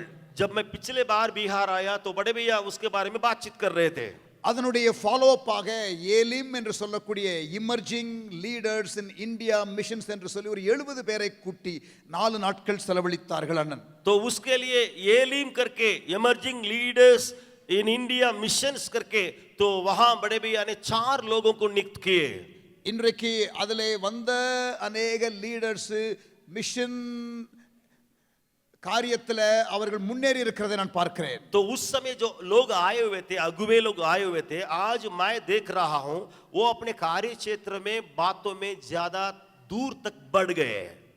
பேதுரு, யாக்கோபு, யோவான் पत्रस, यूहन्ना और याकूब புதிய ஏற்பாட்டு தூண்களாய் விளங்கின சீனியர் லீடர்ஸ். वे नया नियम के खंबे के रूप में वरिष्ठ अगुवे थे. பவுலையும் பர்னபாவையும் பார்த்த பொழுது அவர்கள் மேல் இருக்கிற தேவ கிருபையை கண்ட பொழுது அவர்களை என்கரேஜ் பண்ணினார்கள். पौलुस और बरनबा वे अभी भी आए हैं और उनके अंदर का परमेश्वर का अनुग्रह को देख करके ये तीनों जन जाकर के उनको उत्साहित किया सेवकाई के लिए. அது அந்த அங்கீகாரம் வருகிறதற்கு முன்பாகவும் ஊழியம் செய்து கொண்டுதான் இருந்தார்கள். ये बात सच है कि उनको ये अंगीकार मिलने के पहले ही वे सेवकाई में थे. அழைப்பு என்பது அங்கே இருந்து வர வேண்டும். से बुलाहट ऊपर से आना चाहिए. அபிஷேகம் என்பது அங்கே இருந்து வர வேண்டும். वैसे ही सामर्थ या अभिषेक ऊपर से आना चाहिए. ஊழியத்திற்கு வேண்டிய அருள் கிருபை அங்கிருந்து வர வேண்டும். सेवकाई करने के लिए अनुग्रह कृपा ऊपर से होनी चाहिए. ஆனால் மூத்த ஊழியர்கள் வந்து அங்கீகரிப்பது எப்பொழுதுமே there is value and Paul celebrates that and he mentions that in his writings. जब पौलुस सेवकाई में शुरू में था तो बड़े बड़े सेवक लोग जो वहां पहले से सेवकाई कर रहे थे वे आकर के पौलुस को उत्साहित किए. वो पौलुस आखिरी में अपनी चिट्ठियों में उसके बारे में वर्णन करता है कि ये लोग आकर के मेरे सेवकाई में मदद करने के लिए शुरू किए. நேற்றைய தினத்துல இரவு ஆர்டினேஷன் சர்வீஸ் நடந்தது. कल के दिन में रात में सेवकों को परमेश्वर की सेवकाई के लिए ऑर्डिनेशन करने के लिए ऑर्डिनेशन आराधना चल रहा था. ஆர்டினேஷன் என்பது அழைப்பு அல்ல. ऑर्डिनेशन एक बुलाहट नहीं है, அழைப்பு என்பது தேவனிடத்திலிருந்து வருகிறது. लेकिन ये बुलाहट परमेश्वर से आती है. ஆனால் அந்த நபருக்கு அழைப்பு இருக்கிறது என்பதை கண்டு சீனியர் லீடர்ஸ் ரெகக்னைஸ் பண்ண இரவு தான் நேற்று இரவு. लेकिन बहुत बड़ी बात कल देखने के लिए मिला है. वो क्या है? इतने सारे भाई लोग यहाँ जो आए थे उन लोगों को उनके अंदर की बुलाहट को जो हमारे जेम्स के वरिष्ठ लोग या अगुवे पहचान लिए वो सबसे बड़ी बात रह गई. நல்லா கவனிங்க லீடர்ஸ், நேற்று ஆர்டினேஷன் வாங்கினவர்கள் கல் கே தின் நீங்கள் மே ஜோ- ஏற்கனவே ஊழியம் செய்தீர்கள் தான். ये बात सबको मालूम है कि जो कल जितने भाई लोग आखिरी में यहाँ आकर के ऑर्डिनेशन को पा रहे थे वे पहले से यानी कई साल से कई लोग सेवकाई में हैं. பட் நேற்று இரவு தலைவர்கள் உங்கள் மேல இருக்கிற தேவ கிருபையை பப்ளிக்காக அஃபர்ம் பண்ணுகிற காரியத்திலே there is value. लेकिन वहां पे बहुमूल्य बात क्या दिखाई पड़ी कि आपके अंदर की बुलाहट को जो हमारे वरिष्ठ अगुवे वे साबुत किए, हाँ ये योग्य है, वो सबसे बहुमूल्य बात दिखाई पड़ी. அதே போல எழும்பி வருகிறதான ஊழியர்கள் நேற்று பைபிள் அந்த ப்ரோக்ராம்ல இருந்து ட்ரைனிங் ப்ரோக்ராம்ல இருந்து சர்டிபிகேட்லாம் வாங்கினவர்கள் keep moving forward and pray that you will also be recognized very soon. वैसे ही एक और बड़े झुंड उसके पहले आ रही थी कि वहां बाइबल कॉलेज के या डिसाइपल ट्रेनिंग सेंटर के कई भाई लोगों को हम लोगों ने देखा या बाहर लोगों को हम लोगों ने देखा कि आप भी प्रार्थना करें कि प्रभु में और आगे बढ़ते सेवकाई में आगे बढ़ते एक दिन आएगा कि आपको भी ऑर्डिनेशन दिए जाने लायक योग्य चाल चले. உண்மையான அப்போஸ்தலர்கள் தேவனால் அழைக்கப்பட்ட மூத்த தலைவர்கள் எழும்பி வருகிற இளம் ஊழியரை பார்க்கும் பொழுது அவன் மேல கிருபை இருக்கா இல்லையான்னு சொல்ல முடியும். वरिष्ठ लोग हैं या अनुभवी परमेश्वर के अगुवे हैं वे अभी जो उठ के आ रहे हैं परमेश्वर के दास, अभी 1 साल 2 साल अनुभव है, उनके ऊपर का अनुग्रह है और बुलाहट को बाली बांती पहचानने के ताकत रखते हैं. Can grace be seen? और वहां अनुग्रह देखा जा सकता है. Yes. हाँ अनुग्रह देखा जा सकता है. And emerging leaders, you must be in a place where senior leaders recognize the grace of God in your life. आप अभी उठने वाले जो जितने सेवक भाई बहन हैं अभी ही सेवकाई में आए हैं, आप अपने को ऐसे जगह पर दे दीजिए कि ऐसा आप प्रभु के लिए आगे बढ़िए ताकि आपके ऊपर जो अगुवे हैं वो आपके अंदर का बुलाहट को और अनुग्रह को जल्दी पहचान सके. இன்னொரு காரியமும் சொல்றேன் கவனிங்க. மூத்த ஊழியர்கள் நீங்கள் ஆரம்பிக்கிற சர்ச் பிளான்டிங் ஒர்க் இருக்குது, நிறைய இடத்துல சர்ச் பிளான்டிங் ஆரம்பிக்கிறீங்க. அந்த சர்ச் பிளான்டிங் ஒர்க்குக்கு சீனியர் லீடர்ஸ் வரும் பொழுது அந்த சபையிலே தேவ கிருபை இருக்கான்னு பார்க்கவும் முடியும். और वैसे ही मैं एक बात तो कहने के लिए चाहता हूं, जो सेवक लोग कलीसिया स्थापना करने की जो सेवकाई को कर रहे हैं, तो कलीसिया भी बन गई है, वहां जो बड़े बड़े अगुवे जब आएंगे वे आकर के परमेश्वर के अनुग्रह को जरूर देख पाएंगे. அப்போஸ்தலர் 11ஆம் அதிகாரத்துல சிதறப்பட்டதான சீஷர்கள் அந்தியோகியா வரைக்கும் போய் அங்கே அந்தியோகியாவிலே சபை ஆரம்பித்தார்கள். அங்கே பர்னபா அனுப்பப்பட்டார். பர்னபா வந்து தேவ கிருபையை அந்த ஆரம்பிக்கப்பட்ட சபையிலே கண்டார். हम प्रेरितों के काम 11वां अध्याय में देखते हैं, अंत्योक्या कलीसिया इतनी बढ़ गई उनकी सेवकाई, तो वहां बरनबा आए, आकर के कलीसिया के अंदर देखने लगा कि परमेश्वर के अनुग्रह इस कलीसिया में कितना बढ़ गया है. இமர்ஜிங் லீடர் கிட்ட இருக்கிற கிரேஸ் சீனியர் லீடர்ஸ் பார்க்க முடியும், இமர்ஜிங் சர்ச்சில் இருக்கிற கிரேஸ பார்க்க முடியும். அப்படிப்பட்ட கிருபை உள்ள நபராக, கிருபை உள்ள ஊழியமாக இருக்கணும் நாம் செய்கிறது. जितने जो अभी सेवकाई में उठ के खड़े हैं, अभी नए नए में 1 2 साल 5 साल में सेवकाई में कर रहे हैं, उनको या उनके अंदर के अनुग्रह को बड़े बड़े पहले का जो अगुवे देख सकते हैं. एक दूसरा वैसे ही कलीसिया स्थापना हो गई है, उस कलीसिया ये छोटे लोगों से या छोटे सेवक से स्थापित किया गया है, उस कलीसिया में जो परमेश्वर का अनुग्रह है उसको भी वरिष्ठ अगुवे देख सकते हैं. ஹல்லேலூயா, हालेलुया. ஒரு நிமிஷம் அப்படியே இருக்கிற இடத்துல கைகளை உயர்த்துவோம் எல்லாரும். बैठे हुए दाहिने हाथ को उठाएं या दोनों हाथ को उठाएं. எல்லாரும் கண்களை மூடிக்கொள்ளுங்க. आंखों को बंद करके दोनों हाथ को उठाएं. ஆண்டவரே நான் நல்லா ஓடி முடிக்கணும். प्रभु से कहें, प्रभु मैं अच्छी दौड़ को पूरा करने पाऊं. ஊழிய பாதையிலே நான் அழைத்திருக்கிறீங்க. आपने सेवकाई की दौड़ में मुझे बुलाया. இதுவரை நடத்தி வந்த பாதைகளுக்காக ஸ்தோத்திரம். अभी तक जिस मार्ग में होके मुझे चलाया, धन्यवाद. ஆண்டவரே நான் சரியா ஓடி முடிக்கணும். हे प्रभु मैं अच्छी दौड़ को पूरा करूं. ஆண்டவரே நான் மற்ற अनेक பைபிள் கேரக்டர்ஸ்ல நான் சொல்லப்பட்ட கேரக்டர்ஸ் ஆண்டவரே சரியாக முடிக்காதவர்களை போல நாங்க இருந்திரக்கூடாது. बाइबल में या और लोगों में देखते हैं जो दौड़ को अच्छी ढंग से पूरे नहीं किए, वैसा मैं नहीं रहने पाऊं. நல்லா ரெண்டு கரங்கள் அப்படியே உயர்த்துங்க பார்க்கலாம். दोनों हाथ को उठाइएगा, अच्छा से दोनों हाथ को उठाइए. அப்படியே தலைகளை உயர்த்தி अब ऐसे ही सिर भी उठा करके, ஒரு 2 நிமிஷம் அப்படியே ஜெபம் பண்ணுங்க பார்க்கலாம். सर उठा करके, मुंह खोल के 2 मिनट आवाज उठा के प्रार्थना कीजिए. கிருபை தாங்க ஆண்டவரே. अनुग्रह दीजिए, प्रार्थना करें. நான் சரியா ஓடி முடிக்கணும் ஆண்டவரே. मैं मेरी दौड़ को अच्छा पूरा करूं. ஓட்டத்தை முடித்தேன் என்று பவுல் சொன்னது போல, पौलुस ने जैसे कहा मैंने दौड़ को पूरा कर ली है, பிதாவே கொடுத்ததை செய்து முடித்தேன் என்று இயேசு சொன்னது போல, यीशु ने कहा पिता तेरी इच्छा मैंने पूरी की है. என் ஓட்டத்தை நான் ஓடி முடிக்கணும். मेरी दौड़ को मैं दौड़ने पाऊं, சரியா ஓடி முடிக்கணும். सही ढंग से दौड़ने पाऊं. शतरहमहोद प्रार्थना करें, आवाज उठा के प्रार्थना करें. आपके लिए रखी हुई दौड़ को सही ढंग से दौड़ने की ताकत को सब कोई पाने पाए. प्रार्थना करें, उस अनुग्रह को मांगे, कहीं हम चूकना ना पाए, अधूरा ना होने पाए, कभी मेरा दौड़ अधूरा ना होने पाए. पौलुस जैसे कहा वैसे मैं कहने पाऊं.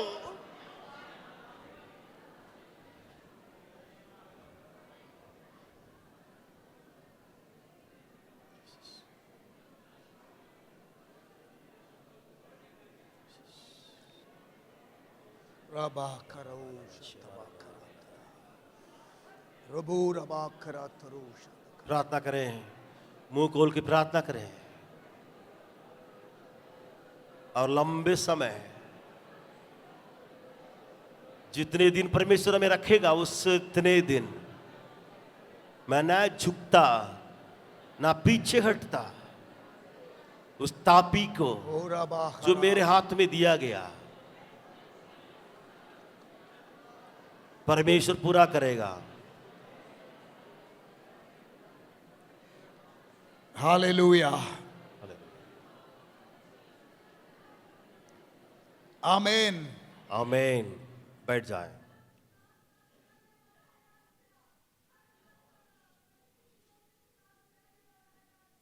आमीन. आमीन.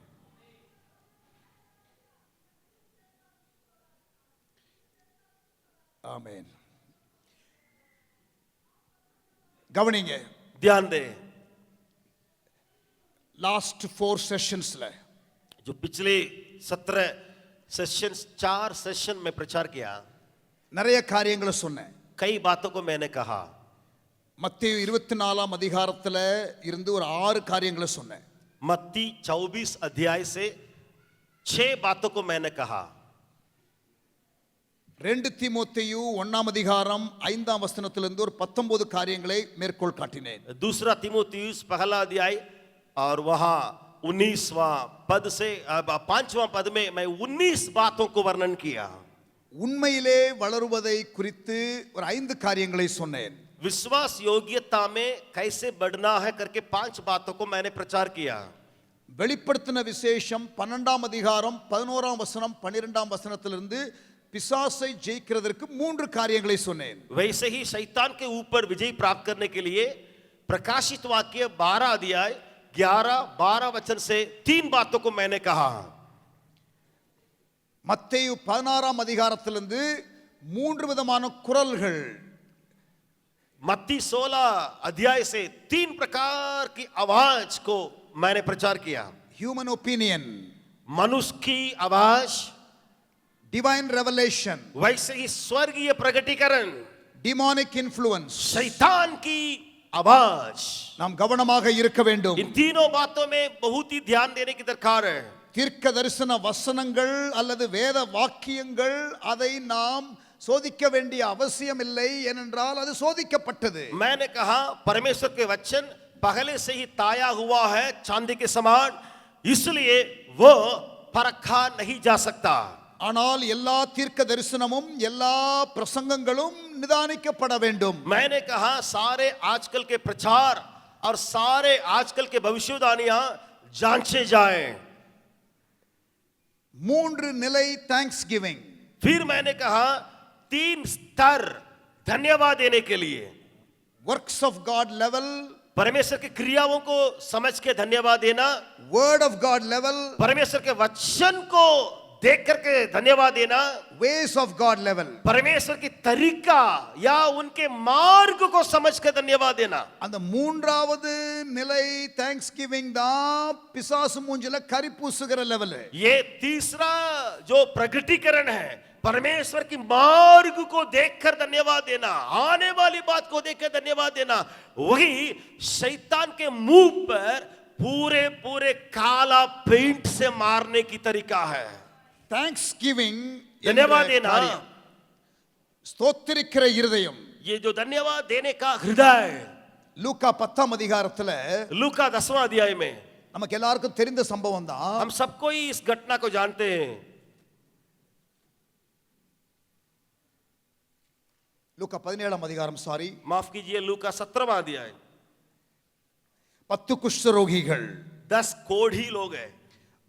சுகமானார்கள். ஒருவன் தான் வந்து நன்றி சொல்லுகிறான். 10 ने चंगाई पाया, लेकिन एक जन आकर के धन्यवाद दिया. நன்மை பெற்ற எல்லாரும் நன்றி உள்ளவர்களாக இருக்க மாட்டார்கள். जितने लोग भलाई को प्राप्त किए हैं, सभी के सभी धन्यवाद नहीं देंगे. 2 தீமோத்தேயு 3ஆம் அதிகாரம் முதல் 5 வசனத்துல சொல்லப்பட்ட 19 காரியத்துல நன்றி அறியாதவர்கள் இருப்பார்கள்னு அந்த லிஸ்ட்ல இருக்கு. दूसरा तीमुथियुस उसका 3रा अध्याय, उसका पहले 5 वचनों को देखिएगा, पढ़िएगा. वहां लिखा है आखिरी दिनों में लोग धन्यवाद रहित रहेंगे. 10 பேர் சுகம் பெற்றாங்க, ஒருத்தன் தான் வந்து நன்றி சொன்னான். 10 कोढ़ी लोग चंगाई प्राप्त किए, लेकिन एक जन आकर के धन्यवाद दिया. நல்லா கவனிங்க, ध्यान दे, அங்கே இயேசு சொல்லுகிறார். वहां यीशु कहता है 16ஆம் வசனத்துல 16वां वचन में, அவருடைய பாதத்தருகே முகங்குப்புற விழுந்து அவருக்கு ஸ்தோத்திரம் செலுத்தினான். அவன் சமாரியனாய் இருந்தான். वहां लिखा है लूका उसका 17वां अध्याय उसका 16 वचन में, यीशु के पांवों पर मुंह के बल वो व्यक्ति आकर के गिरा और धन्यवाद करने लगा. அவன் சமாரியனாய் இருந்தான். उसमें लिखा है वो सामरी था. 10 பேர் சுகம் பெற்றாங்க, 10 ஆனா लोग चंगाई प्राप्त किए, இந்த ஒருத்தன் தான் வந்து நன்றி செலுத்த வந்தான். அவன் சமாரியன். एक ही व्यक्ति आया धन्यवाद देने के लिए, वो भी सामरी था. இயேசு என்ன சொல்றாரு பாருங்க. यीशु ने क्या कहा देखिए, சுத்தமானவர்கள் 10 பேர் அல்லவா, மற்ற 9 பேர் எங்கே? 17वां वचन में क्या 10 शुद्ध ना हुआ, फिर वे 9 कहां है? எங்கே என்று கேட்கும் பொழுதே நன்றி செலுத்த ஏன் வரவில்லை என்ற ஒரு காரியத்தை அங்கே நீங்கள் பார்க்க முடியும். 9 लोग कहां हैं करके जब यीशु पूछता है, इससे हमको ये पता चलता है धन्यवाद देना कितना अनिवार्य है. தேவனை மகிமைப்படுத்துகிறதற்கு இந்த அந்நியனே ஒழிய மற்றொருவனும் திரும்பி வர காணோமே என்று சொன்னார். वहां कहा गया है कि परमेश्वर की महिमा करने के लिए ये परदेशी को छोड़कर कोई नहीं है क्या? ஆண்டவர் சொல்றத கவனிங்க, இந்த அந்நியனே தவிர வேறொருவரையும் காணோமே. 18 वचन में वो कहता है इस परदेशी को छोड़ कोई और न निकला. 16ஆம் வசனத்தில் அவன் சமாரியன் என்று சொல்லப்பட்டிருந்தது. 16 वचन में वो सामरी करके लिखा है. இப்ப இங்க 18ஆம் வசனத்துல இந்த அந்நியன் என்று இயேசு சொல்லுகிறார். लेकिन 18 वचन में वही सामरी के बारे में यीशु कहता है कि ये परदेशी है. அதிலிருந்து மற்ற 9 பேர் ஒருவேளை யூதனாக இருந்திருக்கலாம் என்று கணிக்க முடிகிறது. तो इससे हमको मालूम हो सकता है कि बाकी 9 लोग शायद यहूदी होंगे. அப்ப तो கவனிங்க, இங்க இந்த 9 பேர் தங்களுக்கு அது உரிமை மாறியும் தேங்க்ஃபுல் ஹார்ட் அவசியம் இல்லாதது போல உணர்ந்தார்கள் போல் तो இருக்கு. ये 9 लोगों का विचार क्या होता होगा? चंगाई पाना हमारे लिए हक है, हम लोग हकदार है, धन्यवाद देना क्या बात है करके सोचा होगा. நல்ல ஒரு பாயிண்ட் சொல்றேன், கவனிங்க. अच्छा से ध्यान दे, एक पॉइंट मैं आपको बताने के लिए चाहता हूं. Spirit of entitlement will stop you from being thankful. அதாவது எனக்கு இது உரிமை, எனக்கு இது தகுதி, நான் இதுக்கு தகுதியானவன் நினைச்சிட்டீங்கன்னா நன்றி வராது. अगर आप में से कोई ये सोचेंगे मैं योग्य हूं, मुझे ये प्राप्त करना ही है, अगर आप ऐसे सोचेंगे मैं हकदार हूं, मैं योग्य हूं, तो आप धन्यवाद देंगे नहीं. அது உங்க உரிமைன்னு நினைச்சிட்டீங்கன்னா, अगर आप सोचते हैं कि ये मेरे लिए हक है, உங்களுக்கு உரிமைக்குரிய காரியங்கள் இல்லை என்றால் குரல் கொடுப்பீர்கள், ஆனால் பெற்றுக்கொண்ட காரியங்களுக்கு நன்றி இல்லாமல் இருப்பீர்கள். आपके हक अगर पूरा नहीं किया जा सकता तो आप आंदोलन चलाएंगे, लेकिन आपका हक पूरा किया जाएगा तो आप धन्यवाद कभी नहीं देंगे. स्पिरिट ऑफ एंटाइटलमेंट, हमारे ऊपर हक मेरे लिए चाहिए ऐसा एक आत्मा, आई डिजर्व इट, मुझे चाहिए ये, मैं इसका योग्य हूं. எனக்கு உரியது இல்லை என்றால் நான் கேட்பேன். अगर मेरे लिए नहीं मिलता मैं मेरे आवाज को उठाऊंगा. எனக்கு ஏதாகிலும் கொடுக்கப்பட்டால் நன்றி உள்ளவனாக இருக்க மாட்டேன். वही घड़ी अगर कुछ दिया जाएगा मैं कभी धन्यवाद दूंगा भी नहीं.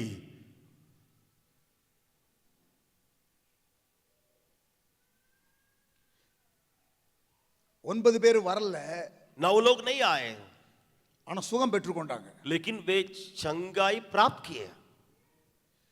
ஆண்டவர் இயேசு அந்த ஒருவனை பார்த்து சொல்லுகிறார், लेकिन प्रभु यीशु ने एक व्यक्ति जो आया उससे कहा, நீ எழுந்து போ, உன் விசுவாசம் உன்னை ரட்சித்தது. 19वां वचन में उठ जा, तेरा विश्वास ने तुझे चंगा किया है. इंग्लिश ट्रांसलेशनல வாசிக்கிறோம், अंग्रेजी अनुवाद यूं कहता है, your faith has made you whole. तुम्हारा विश्वास ने तुम्हें पूरा बनाया है, நீ முழுமை அடைந்தாய், तुम अभी पूरे परिपूर्ण हो गए हो. अंग्रेजी अनुवाद कहता है 10 பேர்ல 10 लोग थे, 9 பேர் சுகம் மட்டும் தான் பெற்றுக்கொண்டாங்க. 9 लोग केवल चंगाई को प्राप्त किए. ஆனா அந்த ஒருத்தன் தான் சுகமும் பெற்றுக்கொண்டான், முழுமைக்கான வழியும் அவன் தெரிந்து கொண்டான். लेकिन एक ही व्यक्ति वो चंगाई को भी प्राप्त किया, संपूर्णता को प्राप्त करके लौट गया. Thankful heart positions you for next level blessings. अगर आप धन्यवाद के दिल रखने वाले हैं, आपको अपने आप आत्मिक जीवन में या आपकी बातों में अगले कदम में चले जाएंगे. ஸ்தோத்திரிக்கிற இருதயம் உடையவர்கள் அடுத்த நிலை ஆசீர்வாதத்திற்கு தங்களை நிலைப்படுத்திக் கொள்ளுகிறார்கள். जो धन्यवाद देने का मन रखने वाले हैं, वो अगला कदम है, अगला सीढ़ी है, वो आशीष को प्राप्त करने के लिए अपने आप तैयार करने वाले हैं। இத்தனை வருஷம் வெயிட் பண்ணேன், இத்தனை வருஷம் வெயிட் பண்ணேன், இத்தனை வருஷம் வெயிட் பண்ணேன், இத்தனை வருஷம் வெயிட் பண்ணேன், ஆண்டவர் ஈசாக்க கொடுத்தாரு. अभी तक इंतजार किया, इतने साल में इंतजार किया, परमेश्वर ने इसहाक को दिया। அது என்னுடைய உரிமை. वो मेरे लिए हक है इसहाक को पाना। நான் கேட்டா கொடுத்துறணும் मैं जब मांगता हूं तुझे देना है என்று சொல்லுகிறது போல ஆண்டவர் வந்து ஈசாக்க பலிபீடத்துக்கு கொண்டு வாங்குறாரு. वैसे ही लगता है उस अब्राहम से परमेश्वर ने कहा वही ईसाक को उस बलिदान के वेदी पर ले आ। And the Bible says God tested Abraham. Bible बताती है परमेश्वर ने अब्राहम की परीक्षा लिया। But the Bible also says God reckoned him to have passed the test. लेकिन ये भी बाइबल बताती है कि परमेश्वर ने उसको ऐसा मदद किया कि उस परीक्षा में वो पास किया जाए। Christian discipleship is not about fighting for your rights, it is about placing your rights in the altar. मसीह चेलापन ये नहीं है कि हमारे हक के लिए लड़ते जाएं, लेकिन जो मिला है उसके लिए धन्यवाद देता रहे। நல்ல கவனிங்க, ध्यान दे, எழும்பி வருகிற ஊழியர்கள், जो अभी अभी उठने वाले सेवकों के लिए मैं कहने के लिए चाहता हूं, trust in the Lord. परमेश्वर पर भरोसा रखिए। Fighting for rights जो हक के लिए लड़ते हैं and not being thankful लेकिन धन्यवाद देने की बातों से दूर रहना is wrong positioning. या ये आपको गलत पद में जाकर के बैठाएगा। You will not go to the next level blessing. आप अपने आप अगले सीढ़ी या अगले कदम का आशीष में नहीं जाएंगे। ஸ்தோத்திரத்தினாலே கிருபை பெருகும் என்று வேதம் சொல்லுகிறது. बाइबल बताती है हिंदी अनुवाद में धन्यवाद देने के द्वारा अनुग्रह बढ़ता है। கிரியைகளை மட்டும் பார்த்து ஸ்தோத்திரிக்கிற லெவல் ஒன்று, क्रियाओं को देख करके धन्यवाद देना एक छोटा सा स्तर है, தேவனுடைய வசனத்தை புரிந்து கொண்டு ஸ்தோத்திரிக்கிறது இன்னொரு லெவல். लेकिन एक और ऊंचा कदम यह है परमेश्वर से वचन को देख करके धन्यवाद देना। ஆனால் தேவனுடைய வழிகளையே அறிந்து ஸ்தோத்திரிக்கிறது என்பது நிச்சயமாக ஒரு लेकिन மேலான तीसरा நிலை. ऊंचा कदम यह है आने वाली परमेश्वर से प्रगटीकरण पाते हुए उसके लिए धन्यवाद देना। ஆவிக்குரிய வாழ்க்கையிலே நாம் முதிர்ச்சி அடைய வேண்டும், हमारे आत्मिक जीवन में परिपक्व होना है, நாம் வளர வேண்டும். हमें आगे बढ़ना है। சோ மூன்று லெவல் தேங்க்ஸ் கிவிங் குறித்து பார்த்தோம். इसलिए हमने देखा 3 स्तर जो धन्यवाद देने का। நான் யோவான் ஸ்நானகரின் தலைமுறை என்று மென்ஷன் பண்ணேன். मैंने कहा था कि यूहन्ना बपतिस्मा देने वाला का संतान या पीढ़ी, இயேசுனுடைய முதலாம் வருகையை ஆயத்தப்படுத்துவதற்காக வருகைக்கு முன்பாக யோவான் ஸ்நானகன் ஒருவர் வந்தார். आपको मालूम है यीशु मसीह का जो आने के पहले मार्ग दिखाने के लिए यूहन्ना आया। அதே போல நான் விசுவாசிக்கிறேன் இயேசுனுடைய இரண்டாம் வருகைக்கு முன்னதாக அவருக்கென்று வழியை ஆயத்தம் பண்ணுகிற ஒரு யோவான் ஸ்நானகன் தலைமுறை ஒன்று எழும்பும் என்று. वैसे ही जैसे मैंने कहा कि मेरे अंदर ये विश्वास है व्यक्तिगत रूप में कि यीशु मसीह का दूसरा आगमन के पहले वही यूहन्ना का एक और पीढ़ी उठेगा, लोग उठेंगे कि दूसरा आगमन के लिए मार्ग दिखाने वाले। நான் விசுவாசிக்கிறேன் தேவன் அப்படிப்பட்டதான ஒரு ஜான் தி பேப்டிஸ்ட் ஜெனரேஷனை ஆண்டவர் ஒன்று சேர்த்து கொண்டிருக்கிறார். मैं विश्वास करता हूं ऐसे जो यूहन्ना बपतिस्मा देने वाले का एक संतानों को या ऐसा पीढ़ी को परमेश्वर तैयार कर रहा है। யார் இந்த யோவான் ஸ்நானகன் தலைமுறை? कौन पीढ़ी उस यूहन्ना बपतिस्मा देता का था? நான் சிறுகவும் அவர் பெருகவும் வேண்டும் என்று மகிமையை ஆண்டவருடைய மகிமை திருடாதவன். वो यूहन्ना ऐसा रहा कि मैं घटूं परमेश्वर बढ़े करके महिमा को चुराने वाला न रहा। ஆண்டவருடைய மகிமைக்காகவே பிரயாசப்படுகிறவன். वो यूहन्ना परमेश्वर की महिमा के लिए ही दौड़ा சத்தியத்திற்காக தலை போனாலும் பரவாயில்லை என்று சத்தியத்தை முழங்குகிறவன். सच्चाई के लिए चाहे सर भी काटा जाए वो सच्चाई को ऐलान करता रहा। அவங்க எந்த ஆளா இருந்தாலும் பரவாயில்லை, உயர் பதவியில இருந்தா என்ன, எந்த ஸ்தானத்துல இருந்தா என்ன, தப்புனா தப்புதான். अगर कोई व्यक्ति जो गलत बोल रहा है, झूठ कह रहा है, ऊंचे पदवी में हो नीचे पदवी में हो, गलत को मैं गलत कहूंगा। அப்படி பேசுகிறதுனால எனக்கு ஒரு ஆபத்து வரும் என்று தெரிந்தாலும் நான் பேசுவேன். मुझे मालूम है मैं इस बात को कहने से मेरे लिए खतरा है, लेकिन मैं चुप नहीं रहूंगा। அப்படிப்பட்டதான ஒரு தலைமுறையை தேவன் எழுப்புகிறார். ऐसे संतानों को या ऐसे पीढ़ी को परमेश्वर खड़ा करने के लिए चाहता है। இந்த யோவான் ஸ்நானகன் தன்னை குறித்து சொல்லும் பொழுது சொல்லுகிறார், ये நான் यूहन्ना- மணவாளனுடைய தோழன் என்று. ये बपतिस्मा देने वाला कहता है अपने बारे में कि मैं जो दुल्हा है उसका साथी हूं। Friend of bright groom.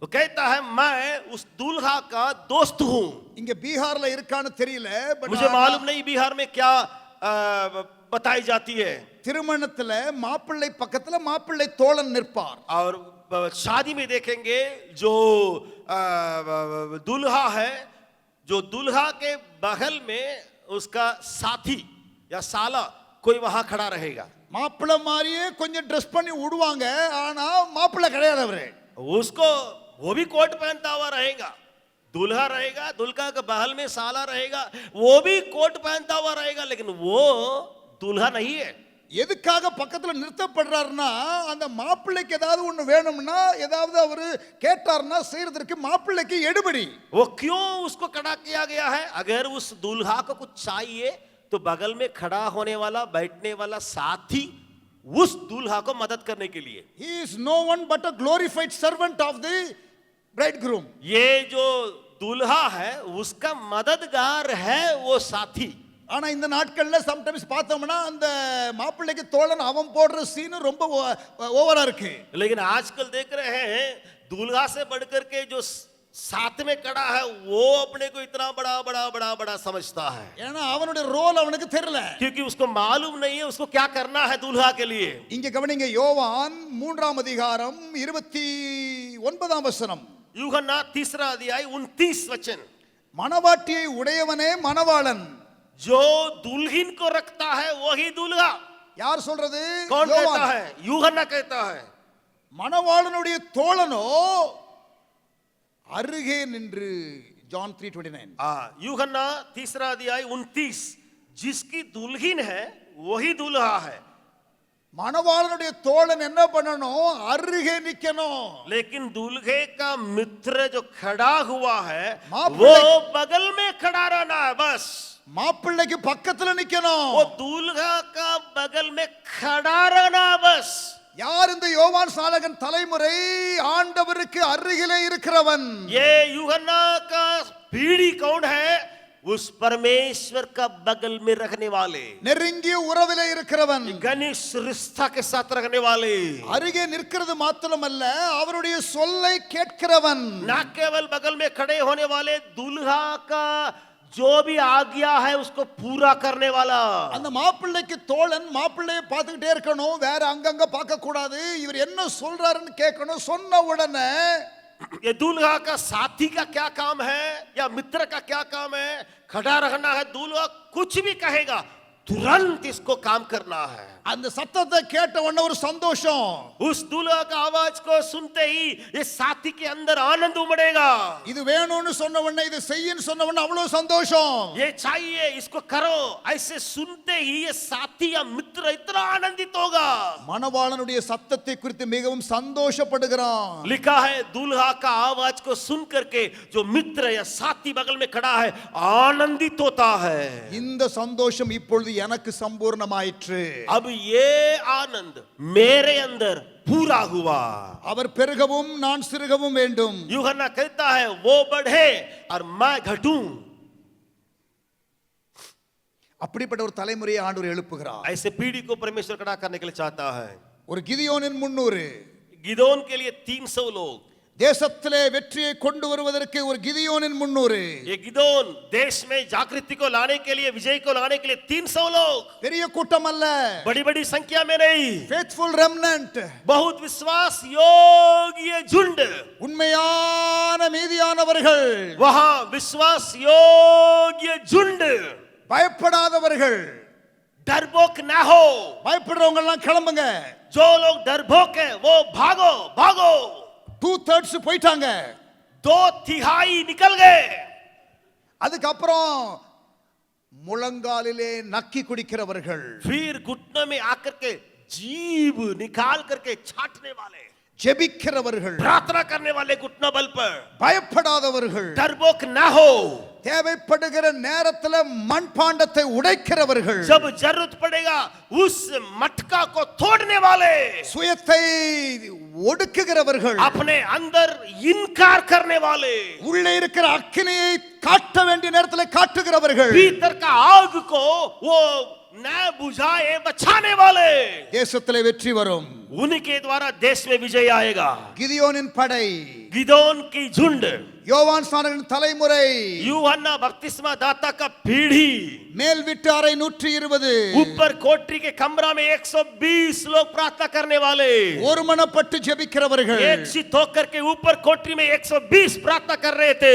எதற்காக ஜெபிக்க வேண்டும் என்று சொன்னாரோ அதற்காக ஜெபிக்கிறவர்கள். यीशु ने किस बात के लिए प्रार्थना करने के लिए कहा, उसी बात के लिए प्रार्थना किए. பெற்றுக்கொள்ளுகிறவரை ஜெபம் பண்ணு என்று சொன்னால் அங்கே பெற்றுக்கொள்ளுகிற வரைக்கும் காத்திருக்கிறவர்கள்.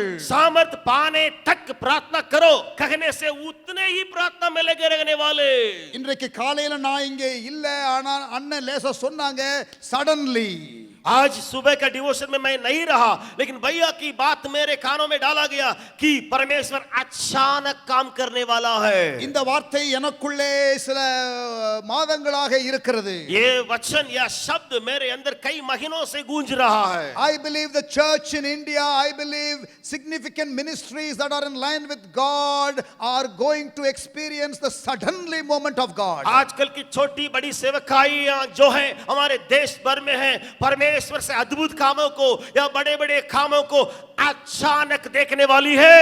அப்போஸ்தலர் 2ஆம் அதிகாரம் 2ஆம் வசனத்திலே வாசிக்கிறோம், வானத்திலிருந்து சடுதியாய். प्रेरितों के काम उसका दूसरा अध्याय उसका दूसरा वचन में इस प्रकार पढ़ते हैं, एकाएक ऊपर से ऐसे जीभ फटती हुई दिखाई पड़ी.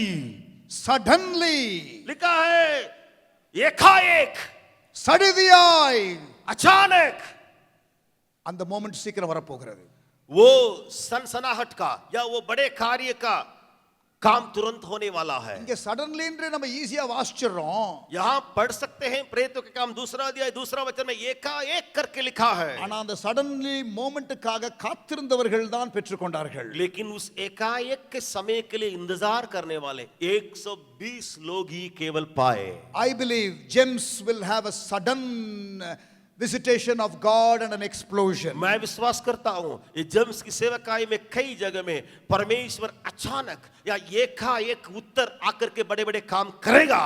I believe the significant ministries that God is going to bless in this season are going to experience that suddenly moment. मैं ऐसे विश्वास करता हूं ऐसे खास कुछ सेवकाई हैं हमारे भारत देश में, वे परमेश्वर एकाएक या अचानक काम करते हुए अपनी सेवकाई में देखेंगे. எதிர்பாராத ஒரு நேரம், जिस समय कभी उसका इंतजार नहीं किया गया, ஒரு சர்ப்ரைஸ். एक बहुत बड़ा अच्छा धक्का, चकित. 40 வருஷம் தேவாலயத்து வாசல்ல இருந்தவன் அவன் எதிர்பார்க்கவே இல்லை. ஆக்ட்ஸ் சாப்டர் 3 ல பாத்தீங்கன்னா சடன் மிரக்கல். हम प्रेरितों के काम तीसरा अध्याय में देखते हैं लगभग 40 उम्र से ऊपर अपने मां के गर्भ से लंगड़ा पैदा हुआ, लेकिन एकाएक अचानक उसका अद्भुत काम हुआ. யோவான் 5ஆம் அதிகாரத்துல வந்து 38 வருஷமா சுகவீனமா இருந்தவன் எதிர்பார்க்கவே இல்லை, சடன்லி. वैसे ही यूहन्ना 5वां अध्याय में पढ़ते हैं 38 सालों का बीमार अचानक चंगाई को प्राप्त किया. அந்த சடன்லி மொமெண்ட் வரும்போது there will be a tremendous acceleration. वहां जब एकाएक काम होगा परमेश्वर का, वहां बहुत बड़ा ताकत दिखाई पड़ती है परमेश्वर से. ஒரே பிரசங்கத்துல 3000 பேரு, एक ही प्रचार में 3000 लोग उतार पाए. அந்த சடன்லி மொமெண்ட் வரும்பொழுது பயந்து போன பேதுருவெல்லாம் தைரியமா பேச ஆரம்பிச்சிருவாங்க. वहां जब एकाएक परमेश्वर का आगमन होगा, जो डरने वाला पतरस भी हिम्मत पाएगा. ஹalleluya. हालेलुया. அப்படி இன்னும் ஒரு நிமிஷம் கரங்களை உயர்த்திடுவோமா? एक और बार आंखों को उठाएं, हमारे आंखों को बंद करके हाथों को उठाएं. ஆண்டவரே அந்த மொமெண்ட்டுக்காக நாங்கள் காத்திருக்கிறோம். उस अचानक समय के लिए इंतजार में कर रहा हूं. 49 ஆண்டுகள் முடிந்து விட்டது. 39 साल पूरे हो गए. 50வது ஆண்டுக்குள்ளே பிரவேசிக்கிறோம். 49 साल पूरे हो गए, 50वां साल में प्रवेश किए. Year of jubilee. अभी इसको कहते हैं ईयर ऑफ जुबली करके. விடுதலையின் ஆண்டு, छुटकारा का साल है, பிரேக் த்ரூ ஆண்டு, यहाँ बड़े बड़े काम करने वाला साल है, ஜெயத்தின் ஆண்டு. विजय का साल है. நல்ல கரங்களை உயர்த்துங்க. हाथों को उठाए। You are privileged to be in GEM's workforce when the ministry is experiencing a jubilee year. आप जिंदे हैं इस 50वां साल को मनाने के लिए, देखने के लिए, बड़े बड़े काम को देखने के लिए। आप परमेश्वर को महिमा करें। நல்ல ஆண்டவரை கரங்களை உயர்த்தி ஸ்தோத்திரம் பண்ணுங்க பார்க்கலாம். धन्यवाद दे, स्तुति करें मुंह खोल के। Hallelujah, hallelujah, hallelujah, hallelujah, hallelujah. धन्यवाद दे, நல்ல சத்தத்தை உயர்த்தி आवाज उठा के धन्यवाद दे। எல்லாரும் கொஞ்சம் வாய்களை திறந்து सब कोई मुंह खोल के धन्यवाद दे। ஸ்தோத்திரம் ஆண்டவரே, धन्यवाद ये प्रभु। ஆண்டவரே உமக்கு நன்றி. हे प्रभु तेरा धन्यवाद हो। நீர் எழுப்பின ஊழியர்களுக்காக ஸ்தோத்திரம். आपने सेवकाई को नियुक्त किया, धन्यवाद। நீர் நடப்பித்த கிரியைகளுக்காக ஸ்தோத்திரம். इतने क्रियाओं के लिए धन्यवाद। ரட்சிக்கப்பட்ட ஆத்துமாக்களுக்காக நன்றி. उद्धार पाए लोगों के लिए धन्यवाद। ஜெம்ஸ் மூலமாக உருவான எத்தனையோ ஊழியங்கள், जेम्स के सेवकाई से जो उठ खड़े हुए कई सेवक लोग, ஜெம்ஸ் மூலமாக உம்முடைய நோக்கம் நிறைவேறினதற்காக जेम्स ஸ்தோத்திரம். की सेवकाई से आपके मकसद पूरा हुआ, धन्यवाद। வருகிற நாட்களிலே वह आने वाले दिनों में இன்னும் அதிகமாய் और ज्यादा मात्रा में எங்களை பயன்படுத்தும். मुझे इस्तेमाल कर।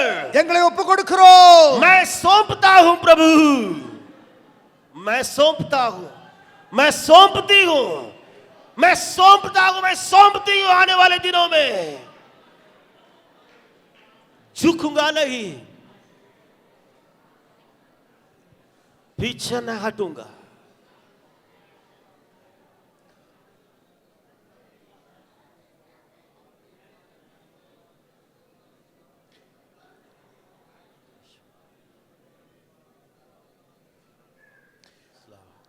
உமக்கு ஸ்தோத்திரம் ஆண்டவரே. ये प्रभु तेरा धन्यवाद है। ஹalleluya, हालेलुया, ஆமென். आमीन। அதோடு கூட நேற்று தினத்தில் நான் சொல்லும் பொழுது ஒரு ஊழியக்காரனுக்கு இருக்க வேண்டிய 3 பாரம். वैसे ही मैंने कल जब कहा तो एक सेवक के अंदर पाए जाने वाली 3 प्रकार की बोझ, சுவிசேஷ பாரம், सुसमाचार की प्रति बोझ, சீஷத்துவ பாரம், चेलापन के प्रति बोझ, சபையை குறித்த பாரம். कलीसिया के प्रति चिंता। உண்மையான தேவனால் அழைக்கப்பட்ட புதிய ஏற்பாட்டு ஊழியக்காரனுக்கு, सच्चे नया नियम के समय में बुलाए जाने वाले एक प्रभु के सेवक के अंदर, ஆண்டவர் எழுப்பின ஊழியனுக்கு, जिस सेवक को परमेश्वर ने बुलाया उस सेवक, நீ கொஞ்ச நேரம் பேசுனீங்கன்னா இந்த 3 பாரம் வெளி வருகிறதை நீங்கள் பார்க்கத்தான் செய்வீர்கள். वो सेवक जब माइक से या कैसे बातें करेगा, ये तीनों चिंता, तीनों बोझ उसके मुंह से सुनने के लिए मिलेगा। You cannot help it but see those passion coming through. आप शायद मदद नहीं कर पाएंगे, लेकिन आपके अंदर से 3 प्रकार की धून निकलेगा। துரதிருஷ்டவசமாக இன்றைக்கு பார்க்கிற अनेक ஊழியர்களிடத்திலே இந்த 3 காரியங்கள் இல்லாமல் இருப்பது வேதனைக்குரிய காரியம். लेकिन दुर्भाग्य तौर से ये देखने के लिए नहीं मिल रहा है, आजकल कई सेवकों के अंदर बोझ, कलीसियाओं के प्रति चिंता मिल नहीं रहा है। தேவனால் அழைக்கப்பட்டவர்களுக்கு இது இருக்கும். परमेश्वर से जो बुलाए गए हैं उनके अंदर ये होंगी, ஆசைப்பட்டு வந்தவர்களுக்கு இருக்காது. लेकिन जो इच्छा करते हैं, चाहते हैं, उनके अंदर ये नहीं रहेगा। அமர்த்தப்பட்டவர்களுக்கு இருக்காது. बैठाए गए हैं सेवकाई में, उनके अंदर नहीं रहेगा। ஆசைப்பட்டு வந்தவர்களுக்கும் இருக்காது, அமர்த்தப்பட்டவர்களுக்கும் இருக்காது, அழைக்கப்பட்டவர்களுக்கு தான் இருக்கும். जो चाहते हैं मैं भी सेवा करूं, उनके अंदर ये नहीं रहेगा। या जो सेवकाई में जबरदस्त बैठाए गए हैं उनके अंदर भी नहीं रहेगा। लेकिन जो बुलाए गए हैं उनके अंदर ये 3 बड़ी चिंता रहेगी। எபேசியர் 4ஆம் அதிகாரத்துல 13ஆம் வசனத்துல சிலர் அப்போஸ்தலராகவும், சிலரை தீர்க்கதரிசிகளாகவும், சிலர் சுவிசேஷகராகவும், சிலரை மேய்ப்பராகவும் போதகராகவும் ஏற்படுத்தினார். அவர்தான் ஏற்படுத்தினார், நாமாக ஏற்படுத்த முடியாது. इफिसियों की पत्री उसका 4 अध्याय 13 वचन में आप देख सकते हैं। इफिसियों की पत्री उसका 4 अध्याय उसका 13 वचन से अगर आप पढ़ेंगे तो वहां इस प्रकार यो लिखा है कि वहां ஏற்படுத்தினார், वहां परमेश्वर ने नियुक्त किया करके लिखा है। அவர்தான் ஏற்படுத்துகிறவர். वही नियुक्त करने वाला परमेश्वर है। அப்போஸ்தலர் 20ஆம் அதிகாரம் 28ஆம் வசனம். प्रेरितों के काम 20 अध्याय 28 वचन, प्रेरितों 20:28। தமதை சபையை மேய்ப்பதற்கு பரிசுத்தாவி உங்களை கண்காணிகளாக வைத்தார். लिखा है अपनी कलीसिया की रखवाली के लिए, अगुवाई करने के लिए पवित्र आत्मा ने तुम्हें रखा, नियुक्त किया।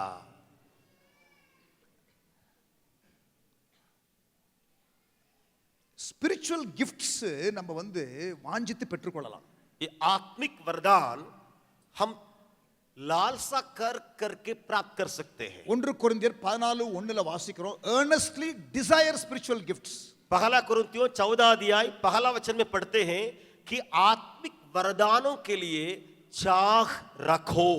ஸ்பிரிச்சுவல் கிஃப்ட்ஸ் டிசைர் பண்ணி பெற்றுக்கொள்ளலாம், ஆனா லீடர்ஷிப் வந்து டிசைர் பண்ணி பெற்றுக்கொள்ள முடியாது. It does not come by our desire, it comes by his design. आत्मिक वरदानों को या आत्मा का वरदान को हम लोग चाहते लालसा कर करके प्राप्त कर सकते हैं, लेकिन अगुवापन को, अगुवा बनने के लिए हम अपनी चाहत से नहीं, ऊपर परमेश्वर की बुलाहट से होता है। It comes by his design, but we can discover and develop. उसके जो पहले से बनाया हुआ उस चुनाव के चलते होगा, लेकिन हम उस नेतृत्व में आगे बढ़ सकते हैं। But the call comes from God. लेकिन बुलाहट परमेश्वर से आती है। அந்த அழைப்பிலே நாம் போய் அதை அறிந்து நாம் அதை ஏற்றுக்கொண்டு அதிலே நாம் வளர வேண்டும். उसको पहचानना, उसको ग्रहण करना, उस बुलाहट में हमें आगे बढ़ते जाना। அப்படிப்பட்டவர்களுக்கு இந்த 3 பாரம் இருக்கும். ये जो बुलाए गए उन सच्चे लोगों के अंदर 3 बोझ रहेगा। இந்த பாரத்தை உடையவர்களாக தொடர்ந்து நாம் இருப்போம். ये तीनों बोझ को, चिंताओं को रखते हुए हम लगातार कार्य करेंगे। அழிந்து போகிற ஆத்துமாக்களுக்காக அழுகிற அனுபவத்தை தேவன் தரட்டும். या जो मरने वाले आत्माओं के लिए प्रति रोने वाले हम बनने पाए। இயேசு போல மக்கள் குணத்துல மாறலனா, நோக்கத்துல அவங்க செயல்பட ஆரம்பிக்கலனா ஆதங்கப்படுகிறதான இருதயத்தை ஆண்டவர் தருவாராக. यीशु के समान अगर कोई नहीं आत्माओं को प्रति बोझ नहीं रखता, तो हम उसके प्रति चिंता करने वाले बन जाने पाए। சபைகள் எல்லாம் பார்க்கும் பொழுது எப்படி இருக்க வேண்டும் என்ற வெளிப்பாடு இருக்கிறதுனாலே பார்க்கும் பொழுது இது இப்படி இல்லையே என்ற ஆதங்கம் வரட்டும். हमको अच्छी तरह मालूम है कलीसिया मतलब ऐसे ही होना चाहिए, लेकिन जब बातें दिखाई नहीं पड़ती है, हमारे अंदर बहुत बड़ा ठेस या बहुत बड़ा दुख को पहुंचाने वाली बात रहने पाए। கடைசியா ஒரு காரியத்தை சொல்லி முடிக்கிறேன். एक और बात को आखिरी में बोल के अंत करूंगा। இயேசுவினுடைய ஊழியத்தின் ஆரம்பத்துல ஒரு தேவாலய சுத்திகரிப்பு இருந்தது. இயேசுனுடைய ஊழியத்தின் முடிவில் ஒரு தேவாலய சுத்திகரிப்பு இருந்தது. यीशु मसीह की सेवकाई की शुरुआत में मंदिर को शुद्ध करने वाली बातें रही, वैसे ही यीशु मसीह की सेवकाई की अंतिम में उस मंदिर को शुद्ध करने वाली बात रही। Jesus came to the temple in Jerusalem. हम जानते हैं यीशु यरूशलेम के भवन यानी मंदिर में आया। Of course he came several times during his lifetime. आपको मालूम है यीशु मसीह का अपने सेवकाई के दौरान कई बार उस मंदिर में आ चुके। But after he came into public ministry, लेकिन जब यीशु मसीह लोगों के बीच में सेवकाई करने के बाद, after performing the first miracle at Cana, काना जो गांव में यीशु मसीह का पहला अद्भुत काम होने के बाद, அவர் தேவாலயத்திலே வந்து அவர் அந்த முறை வந்த பொழுது அங்கே அவர் புறாவிற்கிறவர்களை, காசுக்காரர்கள் காசுகளை கொட்டி வைத்திருக்கிற பலகைகள் எல்லாம் கவிழ்த்து போட்ட சம்பவத்தை யோவான் 2ஆம் அதிகாரத்தில் வாசிப்பீர்கள். हम उस काना के अद्भुत काम के बाद उसी यूहन्ना 2 अध्याय में यीशु जब परमेश्वर के भवन में आया, वहां कबूतर बेचने वाले रहे, वहां धंधा करने वाले, पैसा को लेन देन करने वाले रहे। गुस्सा में होकर के उनके सारे जो चीजों को फेंका, उलट पुलट किया यीशु ने।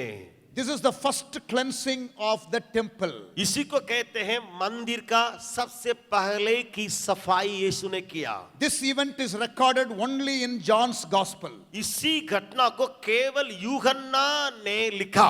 All the other 3 gospels does not record this event. लेकिन ये सुसमाचारी किताबों में और 3 किताब इसके बारे में वर्णन नहीं करती है। And after 3 years, 3 साल के बाद, Before Jesus went to the cross, यीशु अपने क्रूस की वेदनाओं को देखने के पहले, during the last week before he was taken to the cross, यीशु मसीह क्रूस पर चढ़ाए जाने के जो एक सप्ताह के पहले, his last trip to Jerusalem, इसका मतलब आखिरी बार यरूशलेम में अभी प्रवेश कर रहा है, he first curses the fig tree. हम जानते हैं उस अंजीर के पेड़ को यीशु ने श्राप दिया, And the fig tree is symbolic of Israel. उस अंजीर का पेड़ इजराइल देश को दर्शाता है। சொந்த ஜனத்திற்காக வந்தார், அவர்கள் ஏற்றுக்கொள்ளவில்லை, அத்திமரம் சபிக்கப்படுகிறது. हम जानते हैं इजराइल लोगों के लिए यीशु आया, वे ग्रहण नहीं किए, इसी के चलते हम देखते हैं अंजीर का पेड़ शाप किया गया। மிகுந்த வேதனையோடு இயேசு வருகிறார். फिर बहुत बड़े दर्द के साथ यीशु वहां से चला। அதற்கு அப்புறம் ஒரு கண்ணுக்குட்டி மேல ஒரு கழுதைக்குட்டி மேல பவனி வருகிறார். फिर एक गधा का बच्चे के ऊपर यीशु सवार करते हुए आया। சரி, தேசம் தான் இப்படி போச்சு, அட்லீஸ்ட் எருசலேம் நகரமாவது ஒழுங்கா இருக்குமா? ठीक है, इजराइल देश तो पूरे खत्म हो गया, लेकिन जो यरूशलेम में कुछ अच्छी बातें मिलेंगी।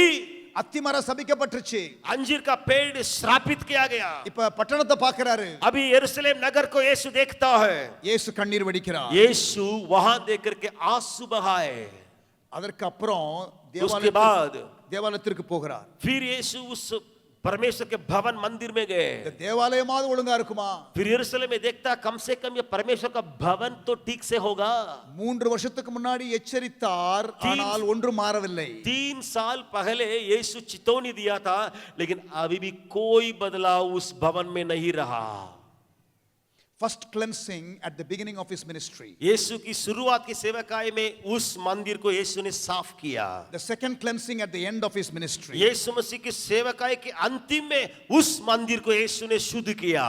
First cleansing is mentioned only in John's gospel. यूहन्ना ने ही केवल उस पहला सफाई के बारे में लिखता है। The second cleansing is mentioned in all the other 3 gospels. लेकिन जो दूसरी बार आखिरी में यीशु ने जो साफ किया मंदिर को, वो सारे चारों सुसमाचार की किताब में लिखा गया है।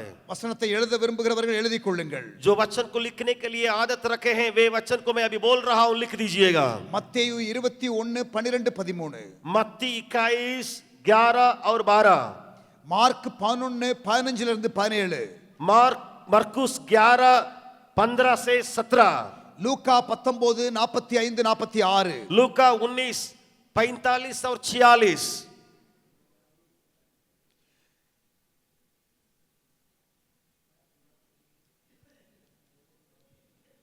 இந்த இடத்துல எருசலேமை பார்த்து அவர் அழுகிறார் என்று நான் சொன்னேனே. मैंने कहा था यरूशलेम को देख करके यीशु रोया करके मैंने कहा। அந்த எருசலேமை பார்த்து அழுகிற அந்த பவனில வருகிறாரே கழுதை குட்டியில, அதை தான் நம்ம பாம் சண்டே என்று அனுசரிக்கிறோம். तो यीशु गदहा पर सवार होकर के यरूशलेम की ओर जा रहा था, उसी को या उसी इतवार को लोग मनाते हैं, पाम संडे करके मनाते हैं। ஆனா அந்த பாம் சண்டே அன்று ஆண்டவருடைய இருதயம் எப்படி இருந்துச்சு தெரியுமா? आपको मालूम है पाम संडे के दिन में यीशु मसीह का दिल कैसे तड़प रहा था? Jesus mind and heart was deeply disturbed. यीशु मसीह का मन और हृदय बहुत ही दुखित हुआ। தேசம் ரிஜெக்ட் பண்ணிருச்சு, देश यीशु को इनकार किया, பட்டணம் ரிஜெக்ட் பண்ணிருச்சு, लोगों ने भी यीशु का तिरस्कार किया, தேவாலயமும் சரியில்லை, वहां यरूशलेम का मंदिर भी ठीक से नहीं है। அங்கே அவர் கண்ணீர் வடிக்கிறார். यीशु आंसू बहाए। பாம் சண்டே அன்று நம்ம கொண்டாடுகிற ட்ரெடிஷனல் பாம் சண்டே இயேசு கண்ணீர் வடிக்கிறார். हम जो कहते हैं या मनाते हैं पाम संडे, उसी दिन यीशु रोया। தேவாலயத்தின் கண்டிஷனை குறித்து அவர் ஆதங்கப்படுகிறார். मंदिर की हालत को देख करके यीशु दुखित हुआ। தேசத்தை குறித்து அவர் வேதனைப்படுகிறார். देश के हालात को देख करके यीशु दर्द से भर गया। ஆனால் இன்றைக்கு திருச்சபை அதை அறிந்து கொள்ளவில்லை. பாம் சண்டே அன்றைக்கு ஹோசன்னா தான் பாடுறோம். लेकिन आज के कलीसियाएं उसको नहीं समझता है और उसके बदले गा रहा है होसन्ना होसन्ना करके गा रहा है। I wish that every church understands the heart of God on Palm Sunday. मैं विश्वास करता हूं, मेरे अंदर ये मन है कि पाम संडे को सही मतलब को हर एक कलीसिया समझने पाए। 37 வசனம் பாருங்க, லூக்கா 19. लूका 19 का 39 वचन। அன்றைக்கு அப்படிதான் இருந்துச்சு. उसी दिन भी ऐसे ही था। லூக்கா 19:37 அவர் ஒலிவமலையின் அடிவாரத்துக்கு சமீபமாய் வருகையில் திரளான கூட்டமாகிய சீஷர் எல்லாரும் தாங்கள் கண்ட சகல அற்புதங்களை குறித்து சந்தோஷப்பட்டு அங்க அவங்க மகிழ்ச்சியா தான் இருக்கிறாங்க. लूका 19वां अध्याय 37 वचन में देखते हैं वहां पर ये लोग जो है खुशी मना रहे हैं. Look at the emotion of the followers of Jesus and look at the emotion of Jesus. यीशु का मन को वहां देखिए, यीशु के पीछे होने वाले लोगों को देखिए. ஏன் அவங்க சந்தோஷப்பட்டாங்க தெரியுமா? क्यों वे आनंदित हुए लोग मालूम है? சகல அற்புதங்களையும் குறித்து சந்தோஷம். सारे यीशु का किया हुआ अद्भुत कामों को देख करके आनंदित हुए. நமக்கு தேவை மிரக்கல் தான். हाँ, वो लोग का मन में ये विचार है, हमको चाहिए केवल अद्भुत काम. ஆண்டவருடைய இருதயம் எப்படி இருந்தா எனக்கு என்ன? यीशु रोए क्या, दुखित हो जाए, हमसे क्या मतलब है? இயேசு கண்ணீர் விட்டு அழுகிறாருன்னு இங்க போட்டிருக்கு. यीशु यहाँ रोया करके वचन बताता है. இவங்க இயேசுவின் முகத்தை பார்த்தாதானே? क्या इनको मालूम है यीशु का चेहरा कैसे तड़प रहा है? இயேசுவின் முகத்தை பார்க்காம இயேசு கையே பார்த்துக்கிட்டு இருக்கிறது. यीशु का चेहरा को नहीं देखे, लेकिन यीशु का हाथ से क्या मिलेगा उसी को देख रहा ஆமா, है. எனக்கு ஆசீர்வாதம் வேணும். मेरे लिए आशीष चाहिए. அவருடைய இருதயம் தெரியாது. उनका मन तो मैं नहीं जानता हूँ, அவருடைய முகத்தின் உணர்வுகள் தெரியாது. उसका चेहरा में क्या बदलाव है मुझे मालूम नहीं. ஆத்ம பாரம், आत्माओं के प्रति बोझ यीशु के अंदर था. சீஷத்துவ பாரம், चेलों के प्रति बोझ, சபையை குறித்த பாரம், कलीसियाओं के प्रति बोझ, இயேசுவின் உணர்வுகள். यीशु मसीह के अंदर की जो बातें या बोझ जो दिखाई पड़े. இந்த காலகட்டத்திலே தேவன் இப்படிப்பட்டதான ஒரு கூட்டத்தை எழுப்ப விரும்புகிறார். इन समयों में या इन दिनों में ऐसे झुंड को परमेश्वर खड़ा करने के लिए चाहता. அந்த வரிசையிலே நீங்கள் இருப்பீர்களா என்பதுதான் தேவன் உங்களிடத்திலே வைக்கிற அறைகூவல், ஒப்பு கொடுக்க தேவன் வைக்கிற சவால். वही झुंड में क्या आप भी पाए जाएंगे? वही यीशु मसीह का सवाल आज भी है. ஜெபிப்போம். प्रार्थना करेंगे. தகப்பனே உமக்கு ஸ்தோத்திரம். हे पिता, तेरा धन्यवाद करते हैं. எங்களோடு பேசினீர். आपने हमसे बातें की. பல நிலையிலே உள்ள மக்களுக்கு பல கோணத்திலே உள்ளத்திலே உள்ள காரியங்கள் ஆனாலும் हे प्रभु, कई लोगों को, कई स्तर के लोगों को, चाहे उनके मन के भीतर की बात क्यों न हो, செயல்பாட்டின் காரியங்கள் ஆனாலும் या उनकी क्रिया में दिखने वाली बात क्यों न हो, எங்களுக்கு தொடர்ந்து சவால்கள் வந்தது. लगातार हमारे सामने चुनौतियां आई. ஏற்றுக்கொள்கிறோம், हम ग्रहण करते हैं, விட்டு கொடுக்கிறோம். हम अपने को छोड़ देते हैं. ஒரு புதிய சீசனுக்குள்ள எங்களை கொண்டு போகிறீர். हे प्रभु, एक नए समयों में हमें ले जा रहा है. Lord, may we be prepared fully for this new sudden visitation of God. हे प्रभु, जब तू अचानक काम करेगा उसके लिए तू मुझे अभी से लेकर के तैयार कर. உமக்கே மகிமை செலுத்துகிறோம். तेरी ही महिमा होती रहे. இயேசுவின் நாமத்தில் பிதாவே. यीशु मसीह के नाम में प्रार्थना मांगते हैं पिता. ஆமென். आमीन. கர்த்தருடைய நாமத்தை மகிமைப்படுத்துவோம். கரங்களை தட்டி ताली बजा के परमेश्वर के नाम की महिमा करें.